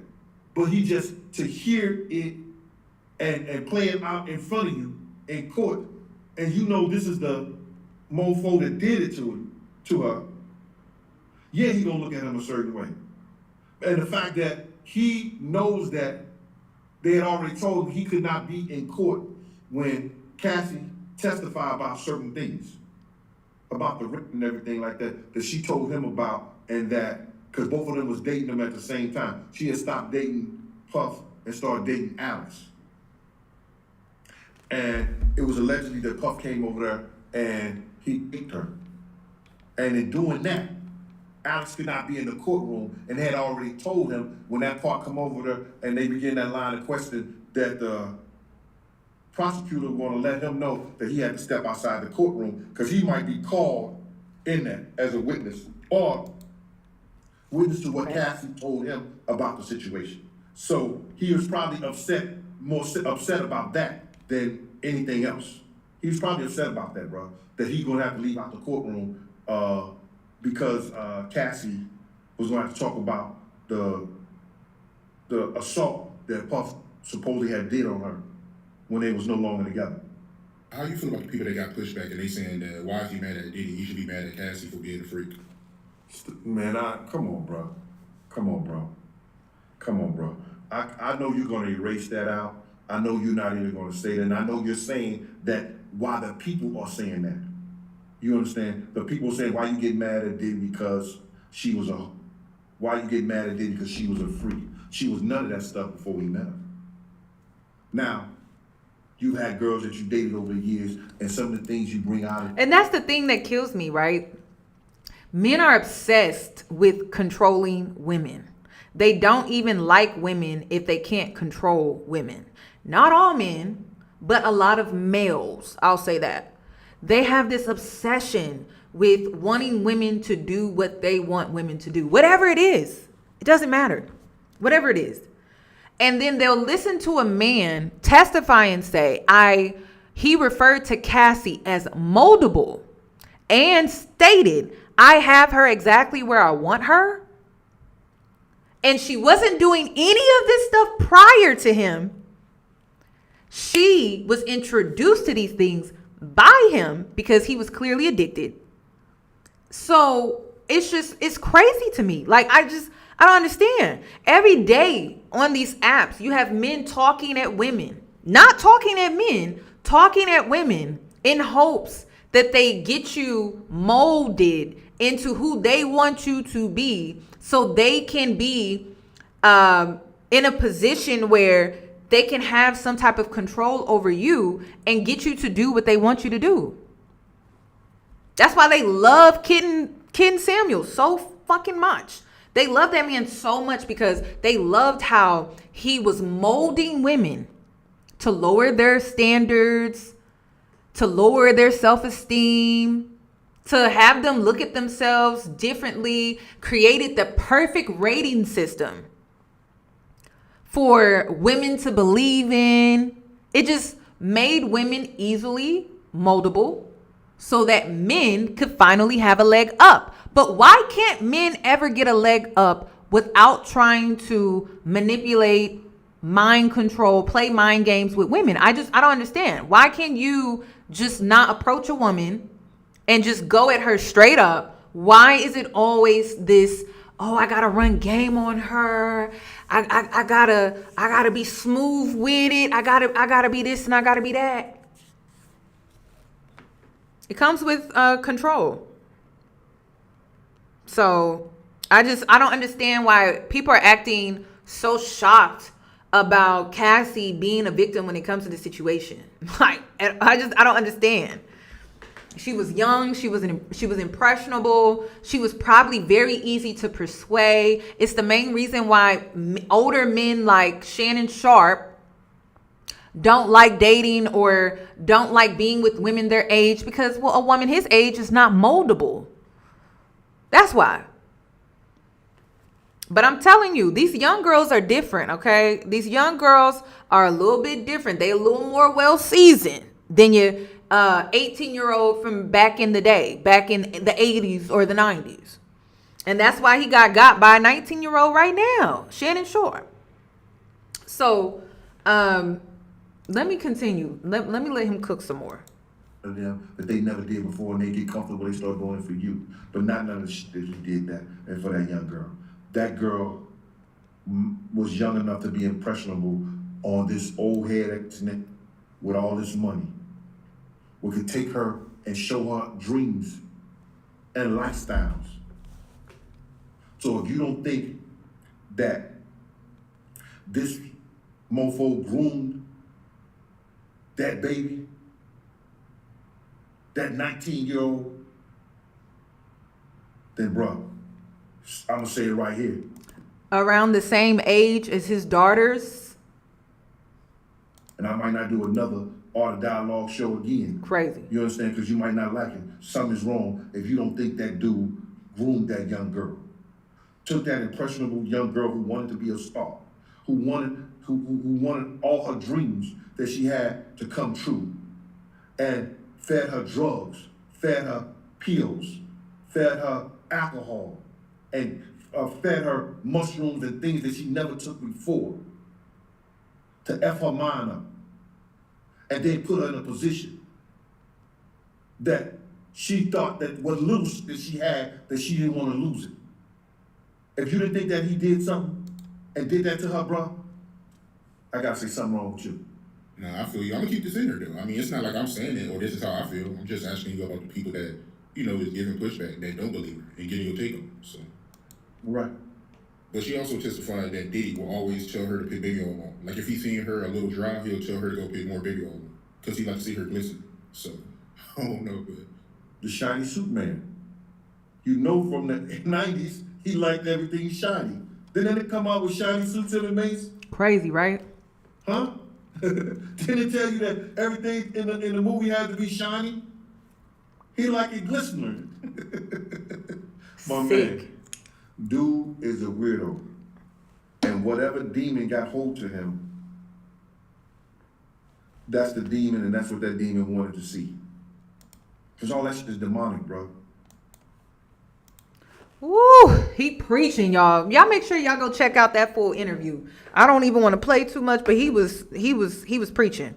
So I wanted to insert that because I find it interesting that he understood Cassie's husband's position and understood that he most likely knew about what was going on because, again, he was hired. He was hired by Sean. And he was working with Cassie. And I believe that she was confiding in him because at the time he was training her. So I think he knew before he even got involved with her. I think he knew how risky it was before he even got involved with her. But what a lot of black males don't want to acknowledge is the fact that he's not scared of y'all.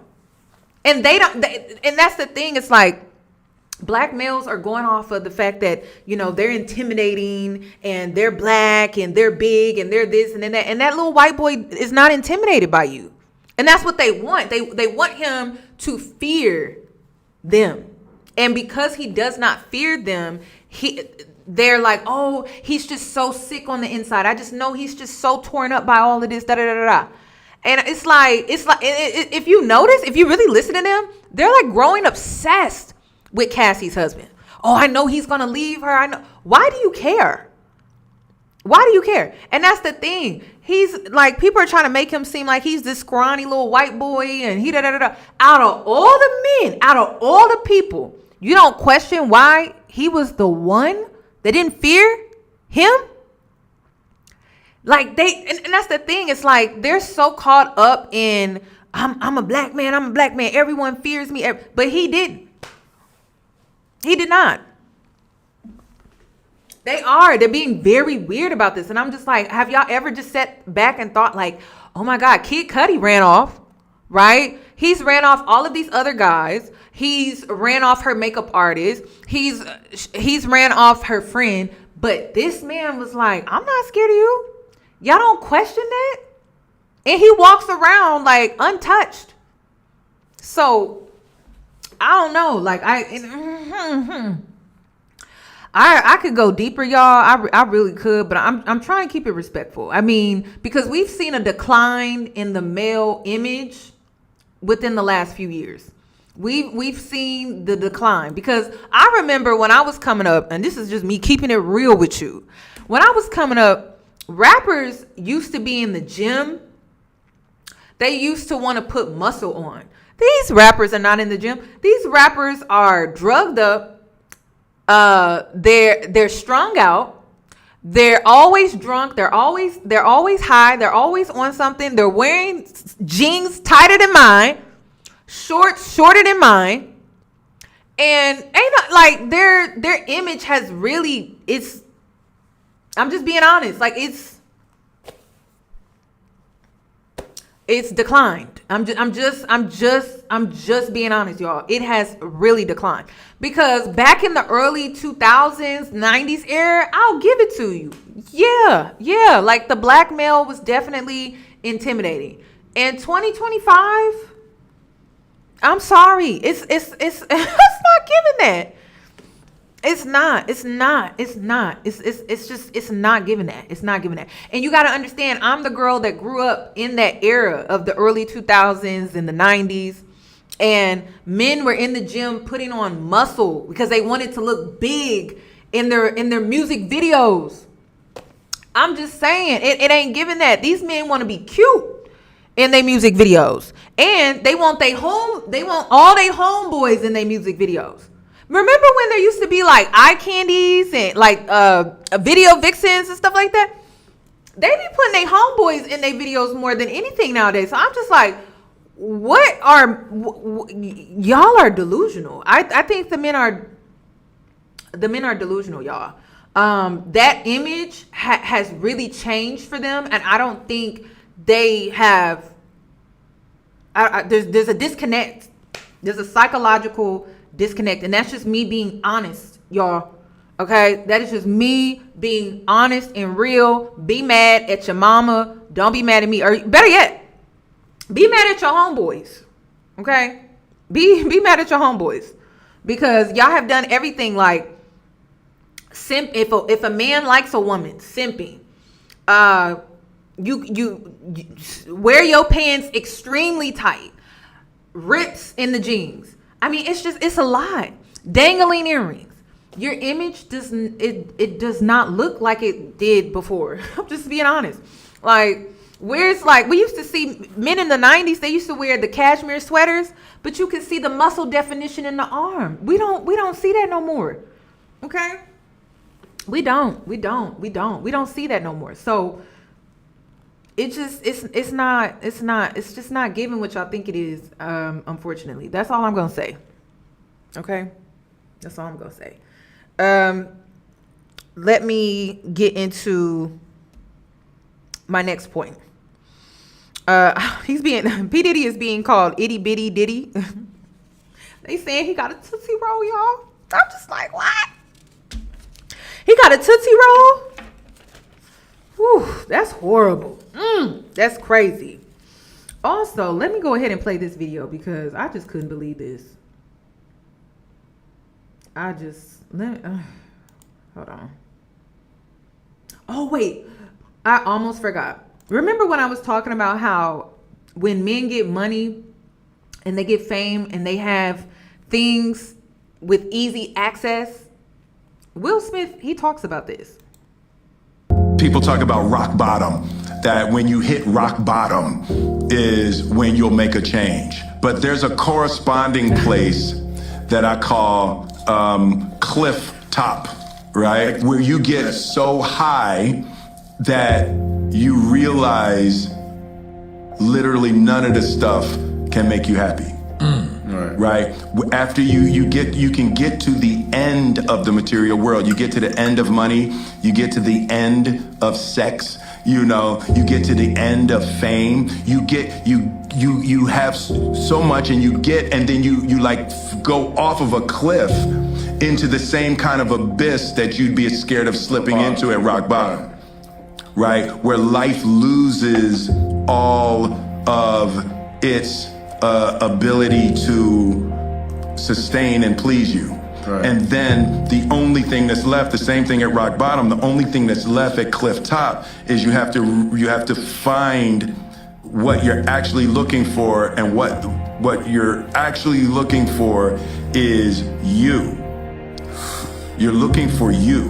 When you have money, it's like, yeah, it's cool to buy things, but it's not the money. You like how you feel inside. Right. It's unleashing a feeling inside. And at rock bottom and at cliff top, what you have to learn how to do is generate that feeling without anything external. And that is what P. Diddy could not do. So instead of these men sitting up on social media defending P. Diddy, you should actually learn from his situation. Because this is a man that had it all. Why was he into all of this stuff? Why was he going to the most extreme? And I always see comments from people that are like, oh, if I was celebrity and I had all that money, I wouldn't even be worried about this. I wouldn't be worried about that. I wouldn't even da-da-da-da. These celebrities are not happy like that. They're not. Or they had to do some very dark things for the fame that they have or the money that they have. And then they have to sit with that, and they can't.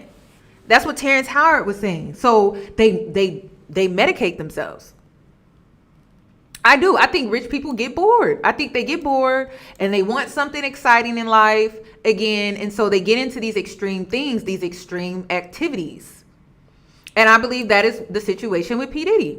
That's what I believe. And this is why I'm always telling y'all, enjoy the ride of life. Like, enjoy just being able to walk outside and get some fresh air. When you can enjoy the simplest things, when you have it all, you will still feel at peace with yourself. But if you can't even enjoy the simple things in life, you're waiting on this big thing or that big thing. Okay, so when you actually get those big things, then what? Then what? Nothing will excite you anymore. So just be grateful for the simplest things in life. Be grateful that you have family, friends, loved ones. Be grateful that you can sit and read a book. Be grateful. Hell, I keep trying to tell y'all, when I was broke, I had so much damn fun. I had fun being broke. When I was on food stamps, I had fun being on food stamps, hustling people like, hey, I got some food stamps. Give me $50. Give me $20. I shouldn't even be saying that on a large platform, but I'm saying, like, everyone is racing to the top and no one is truly enjoying the journey. And when you get done and you get to the end of that journey, then what? Then what? Then what? Then what? Then what? Then what? Then what? Then what? Then what? There's nothing that's going to be exciting to you anymore. You have it all, then what?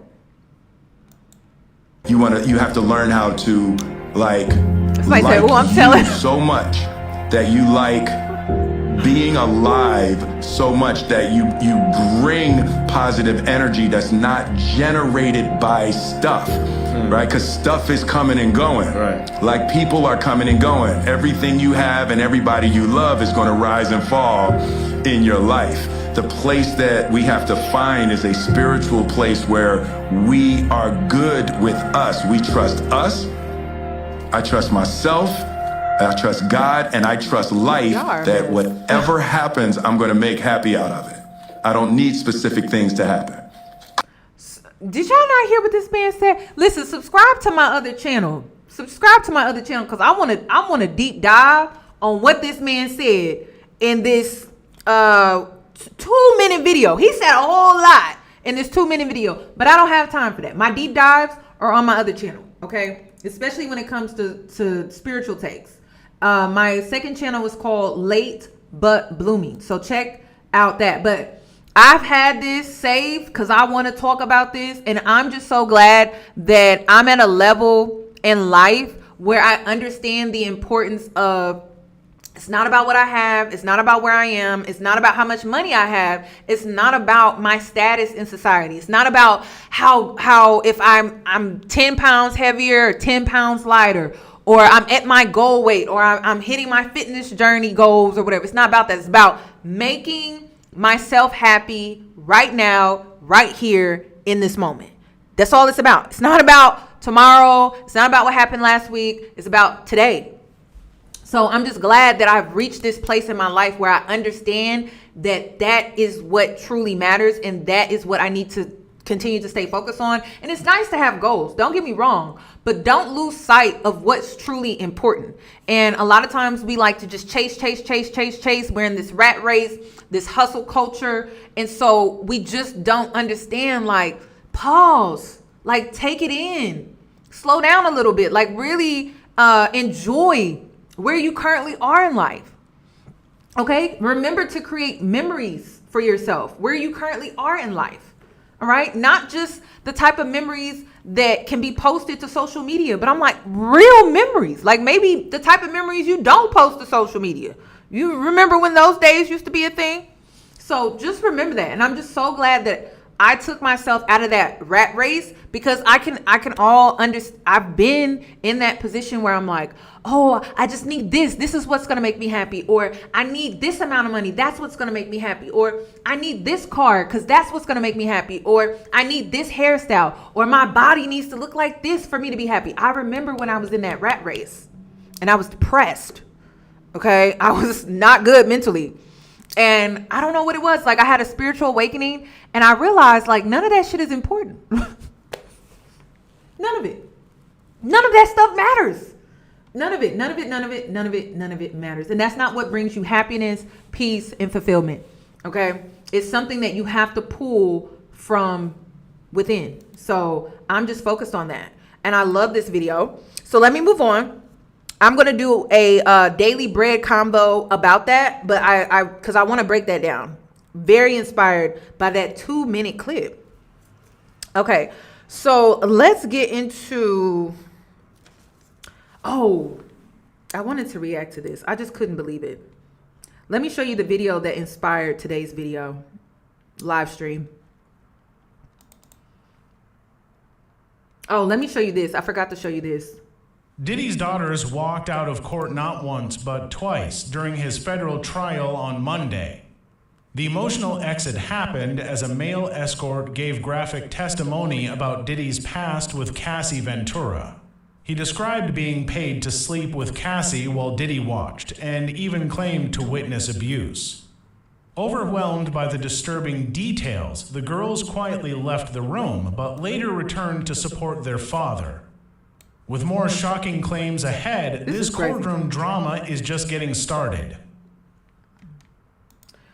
I just wanted to insert that because I thought that was... Okay, so let's get into this, because this is actually what made me make this live stream today. How are we feeling? How are we feeling about Cassie now? I just want to say this. A long time ago, I said, I don't believe Cassie. I don't believe she was ever a victim. And let me tell you something. It's so many people talking about some, she didn't want to upset him. She didn't want to this. They was texting. She was in a safe space. You mean to tell me she can leave the relationship, go get married to the help unharmed, but she was that scared of him? No. I said a long time ago, and I got chewed up for it.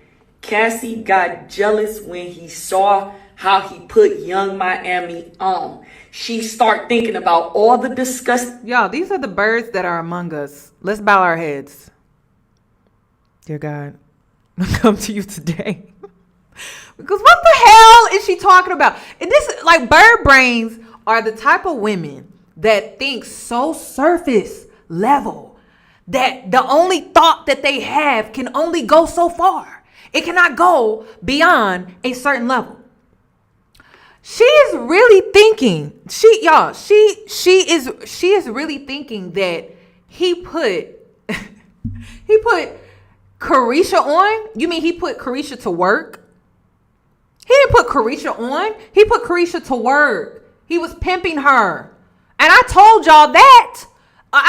Like, when she was coming to these conclusions, I was just like, damn, he pimping the hell out of Carisha. That shopping spree is a tax write-off. Those trips are a tax write-off. Rich people need tax write-offs. That's what they need. So if all of the girls that he dates, he hires. Do you not notice that? He hires them. So when he takes them on those trips, he's tricking all this money. That's all a tax write-off. He could say, oh, this was for business. That's why I'm like, oh my God. Like, I just stuff she was doing with him, and she left with nothing. And she like, damn, he just turned Miami up overnight. Done turned her into a millionaire overnight. Young Miami ain't even rapping no more because she got her own show. She the face of this, face of that. She was getting money. He put Miami in position, and he never put Cassie in position. Nobody is a sex slave. I'll tell you right now, I know some females who are into all that stuff that they saying I would never expose because I'm the type that females. That's all I'm gonna say. This is a male identified woman, females. So because she knows some girls that are into what Cassie had to endure, right? She's not a victim. That's crazy. That all the things that he had her doing were consensual. Even when she texted him, let me see if I can pull it up. She texted him and said, and I quote, okay, hold on. Even though her mother tried to get her out of this situation by taking out a $20,000 equity loan. I wonder if her homegirl's parents are doing that. She said, I'm not a rag doll. I'm somebody's child. She also texted him and said, you are sick for thinking it's okay to do what you've done. Please stay far away from me. No laughing emojis, no LOL, none of that. Also, did we forget about the apology video?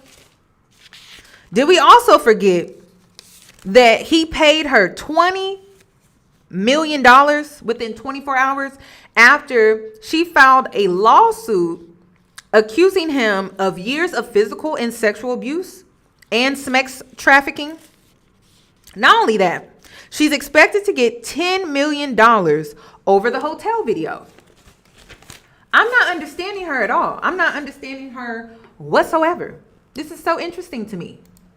But don't judge. But I can tell you right now, I know some females who into everything that they're saying. Nobody's forcing them. Nobody's forcing them. It's easy to paint somebody as a monster because they're doing vile acts. I know I'm turned up and they more turned up than me. Scorpios. Most Scorpios, I'm going to be so real with y'all. Scorpios are turned up to the max. I'm with whatever my man with. Whatever he want to do, I want to do too. It ain't really too much that I wouldn't do with my man. But at the end of the day, the males... I'm sorry, y'all. I just can't believe this is her thought process. Like, she heard all of that, and this was what she came up with? This is crazy. Woo, I don't even know. So all I'm saying is, I believe they were very much consensual freaks of it all. I do believe she might experience some domestic violence just due to the fact that I know some Scorpio males are very controlling. They say that that's a part of our sign. we can get a little bit So if Scorpios are controlling, when someone is trying to control another person, that's not consensual. My goodness. That's not. You can't say, oh, Scorpios are controlling, that's just Scorpios, and then be like, oh, but all the sexual acts that he had her do or they were doing was consensual. How can that be true at the same time? This is her thought process. I ain't with the putting my hands on nobody, but I believe that. But we just gonna skip over the fact that he was dragging her in a hallway in a hotel video because she could leave. She could leave. It was all consensual. She could just get up and leave and walk out of that hotel room. He didn't have to drag her back to the room or attempt to. I believe that this man put his hands on her because we saw it. But those freak offs, I believe she liked to. What do you think was happening in the hotel room that day?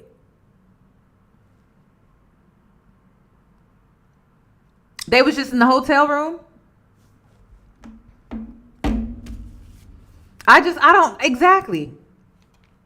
don't get it. He was blackmailing her. He was doing all type of stuff. Do it, just like I know some females that like to do it. I had a female try to convince me that I should get peed on by my man. Like, just try it. Let him do it. Let him do it. Let him put it in your face. I said, sweetheart, I use Noxzema. I refuse. He doesn't even eat healthy enough for me to be trying that. It's like, no, let me stop. All I'm saying, and y'all can sound off below if y'all think I'm wrong. I'm not going to argue with you for your view and opinion. Cassie liked it. She's no different than Diddy. She got mad once he put Miami on. And I think that she making this about another woman. Y'all, this is crazy to me. So everything is about another woman and competing with another woman. And that's it. That's it. That's it. It's just about the competition with another woman. Husband was the one who wanted. And you know what's so crazy is that there were always women around. There was Kim, there was Gina. Hell, there were men around. There was always other women around. It wasn't just Cassie. Push this because she went through a depression. I remember when her husband said she just out of nowhere got depressed. You know what she got depressed about, buddy? She saw when Miami said she like golden showers. She knew Miami wasn't lying. We all thought it was a joke, but she knew Miami wasn't lying because she like golden showers too. And she started thinking about the way Diddy was doing all that he was doing and all the cocaine that they probably. Didn't Cassie say that he forced her to be urinating in her mouth? Correct me if I'm wrong. Wasn't that stated? I think I saw that somewhere. Is that a fact or is that not? Did she testify that in court? I can't remember. Yeah, that's what I thought. She almost drowned from it.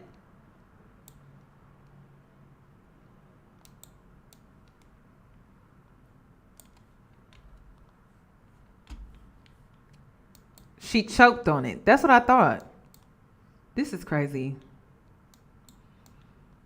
Okay, that's what I thought. So, wow. This is disgusting. We're into and all the baby oil and all the fun drugs and money that those demonic people are into. And she got depressed because she was living. But then they're demonic people. I don't understand. I don't get her point. I don't see what point she's trying to make. A boring life that she thought she wanted. And she really didn't want that life. She wanted that nasty life. And if I'm wrong, whatever, if you think I'm wrong, fine. But I can tell you. Why are we assuming that her life is boring? This is what I want people to start thinking about, right? When you form an opinion, check in with yourself and ask, am I projecting? Because who said her life was boring? I'm like, where did she get that from? Why is her starting a family? Why would that be boring to you? Because we can't say it's boring to her. Your opinion is that it's boring based off of you. And that is what you're projecting on her. So where did you get that from? Did Cassie come out and say that her life with her husband is boring? That's what I'm just like, where did she get that from? Right now, and the crazy part is, the girls that I know that's into this, they probably would come on my page and be like, yup, but I wouldn't. Somebody said, yes, she did. Where did Cassie say her married life was boring? So somebody said, yeah, where is that? So I can go look. Because if she said it, she said it. Because one thing a lot of people like to do, they think their feelings are facts. Your feelings are not facts. We talked about this. Emotional intelligence is understanding that your feelings are not facts. They're your feelings, but that doesn't mean that they're facts. So where is this statement that she made? I know Cassie didn't say it. There's a lot of projecting going on with women. Just making up these scenarios in their head based off of their feelings, right? And then they think that they speak in facts. Seriously. Like today, I don't know. Let me show you. How many pages did I have today? I had 10 pages. This is how many. I took notes today, so I could come online just to give my opinion on this situation. Okay. I didn't pull my opinions from just my feelings, my emotions, my projections, my trauma. I gave it from the facts. Okay. Took me a few days to gather my thoughts. So it's crazy nowadays how people just hop online and they give their opinion from their feelings. They're not facts, y'all. And I'm not saying my opinions are facts. I'm saying that I'd like to back up my opinions with facts because it makes my opinions more solid, right? Not facts, but solid. You know, if you're going to talk about something, do research. That's all I'm going to say. But to just come online and speak about your feelings and think you speaking facts, and it's just crazy to me. It's getting out of hand. And this is how false information spreads so easily. Even do that because that's not my business, y'all business, or nobody's business. But I know for a fact that there are females who heavily enjoy every single thing that's being said in that video. Diddy would have never had this problem had they had. I'm done because I've been said too much. Cassie was part of it.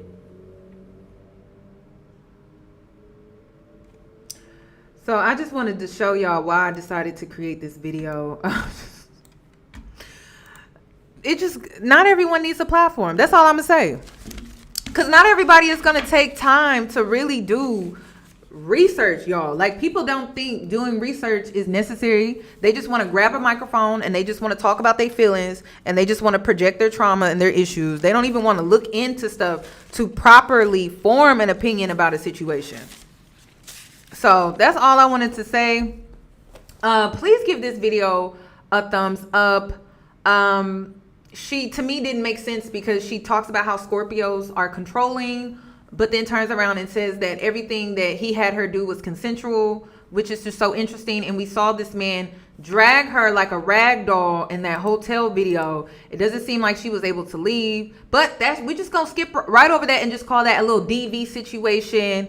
We're just gonna skip right over that, even though this man came out and apologized. It's so difficult to reflect on the darkest times in your life, and I sought out professional help.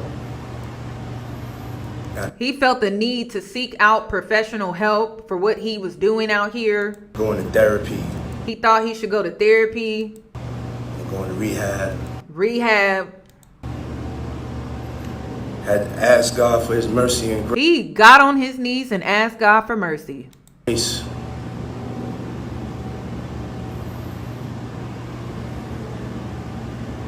I'm so sorry.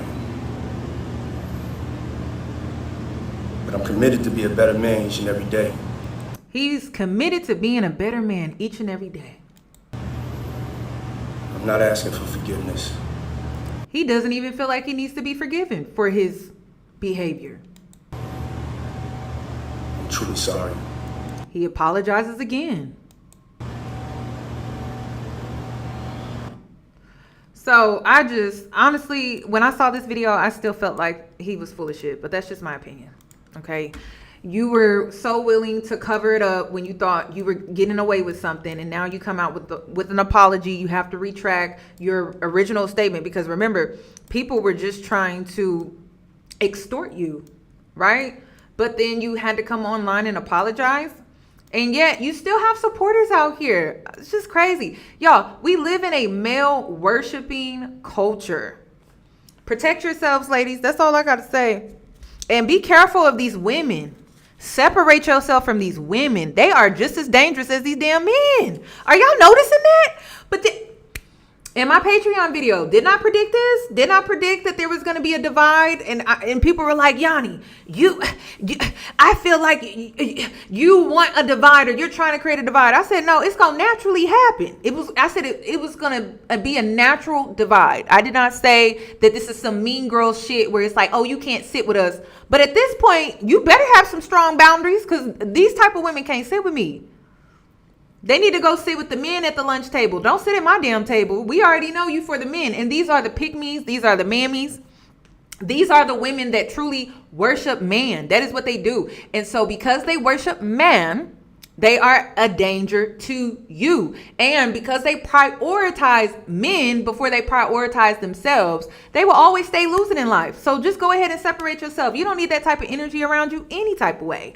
They just want to worship men for the male gaze, and that's it. And they feel like their days will be happy and long. So let them believe whatever they want to believe. Quickly separate yourself. And it is what it is. They just going to have to learn the hard way. And are you noticing that these women that are ego-driven, by the male gaze, how they're having a fall from grace? Yeah, I'm noticing that too. So that's all I wanted to say for this video. Please give this video a thumbs up. Share it with someone that you know if you liked it. If you didn't like it, oh well, I don't really care. Y'all enjoy the rest of y'all's day. Hit me up in Discord, because I'm going to be on Discord. I'm going to be on Patreon. My Instagrams, TikToks, they're gone, y'all, for now. They just gone. Until this war on women starts to die down. Do you think it's going to die down? Comment down below if you think it's going to die down. Whenever the Tory Lane stuff goes away and all of that stuff, maybe I'll make an appearance back on there. But for now, I'm protecting my peace. And I also advise that you do the same. Take care of yourself mentally. There's a lot of stuff going on outside. The energy is very weird. Log out. Go touch grass. Go hug someone. Go have a conversation with a stranger. Read a book. Listen to a podcast. You know, just go do something. Get a hobby. Go to a workout class or something like that. Do something good for your mental health. Okay, that's all I got. Y'all enjoy the rest of y'all's day. Happy Memorial Day, and I'll catch you in my next one.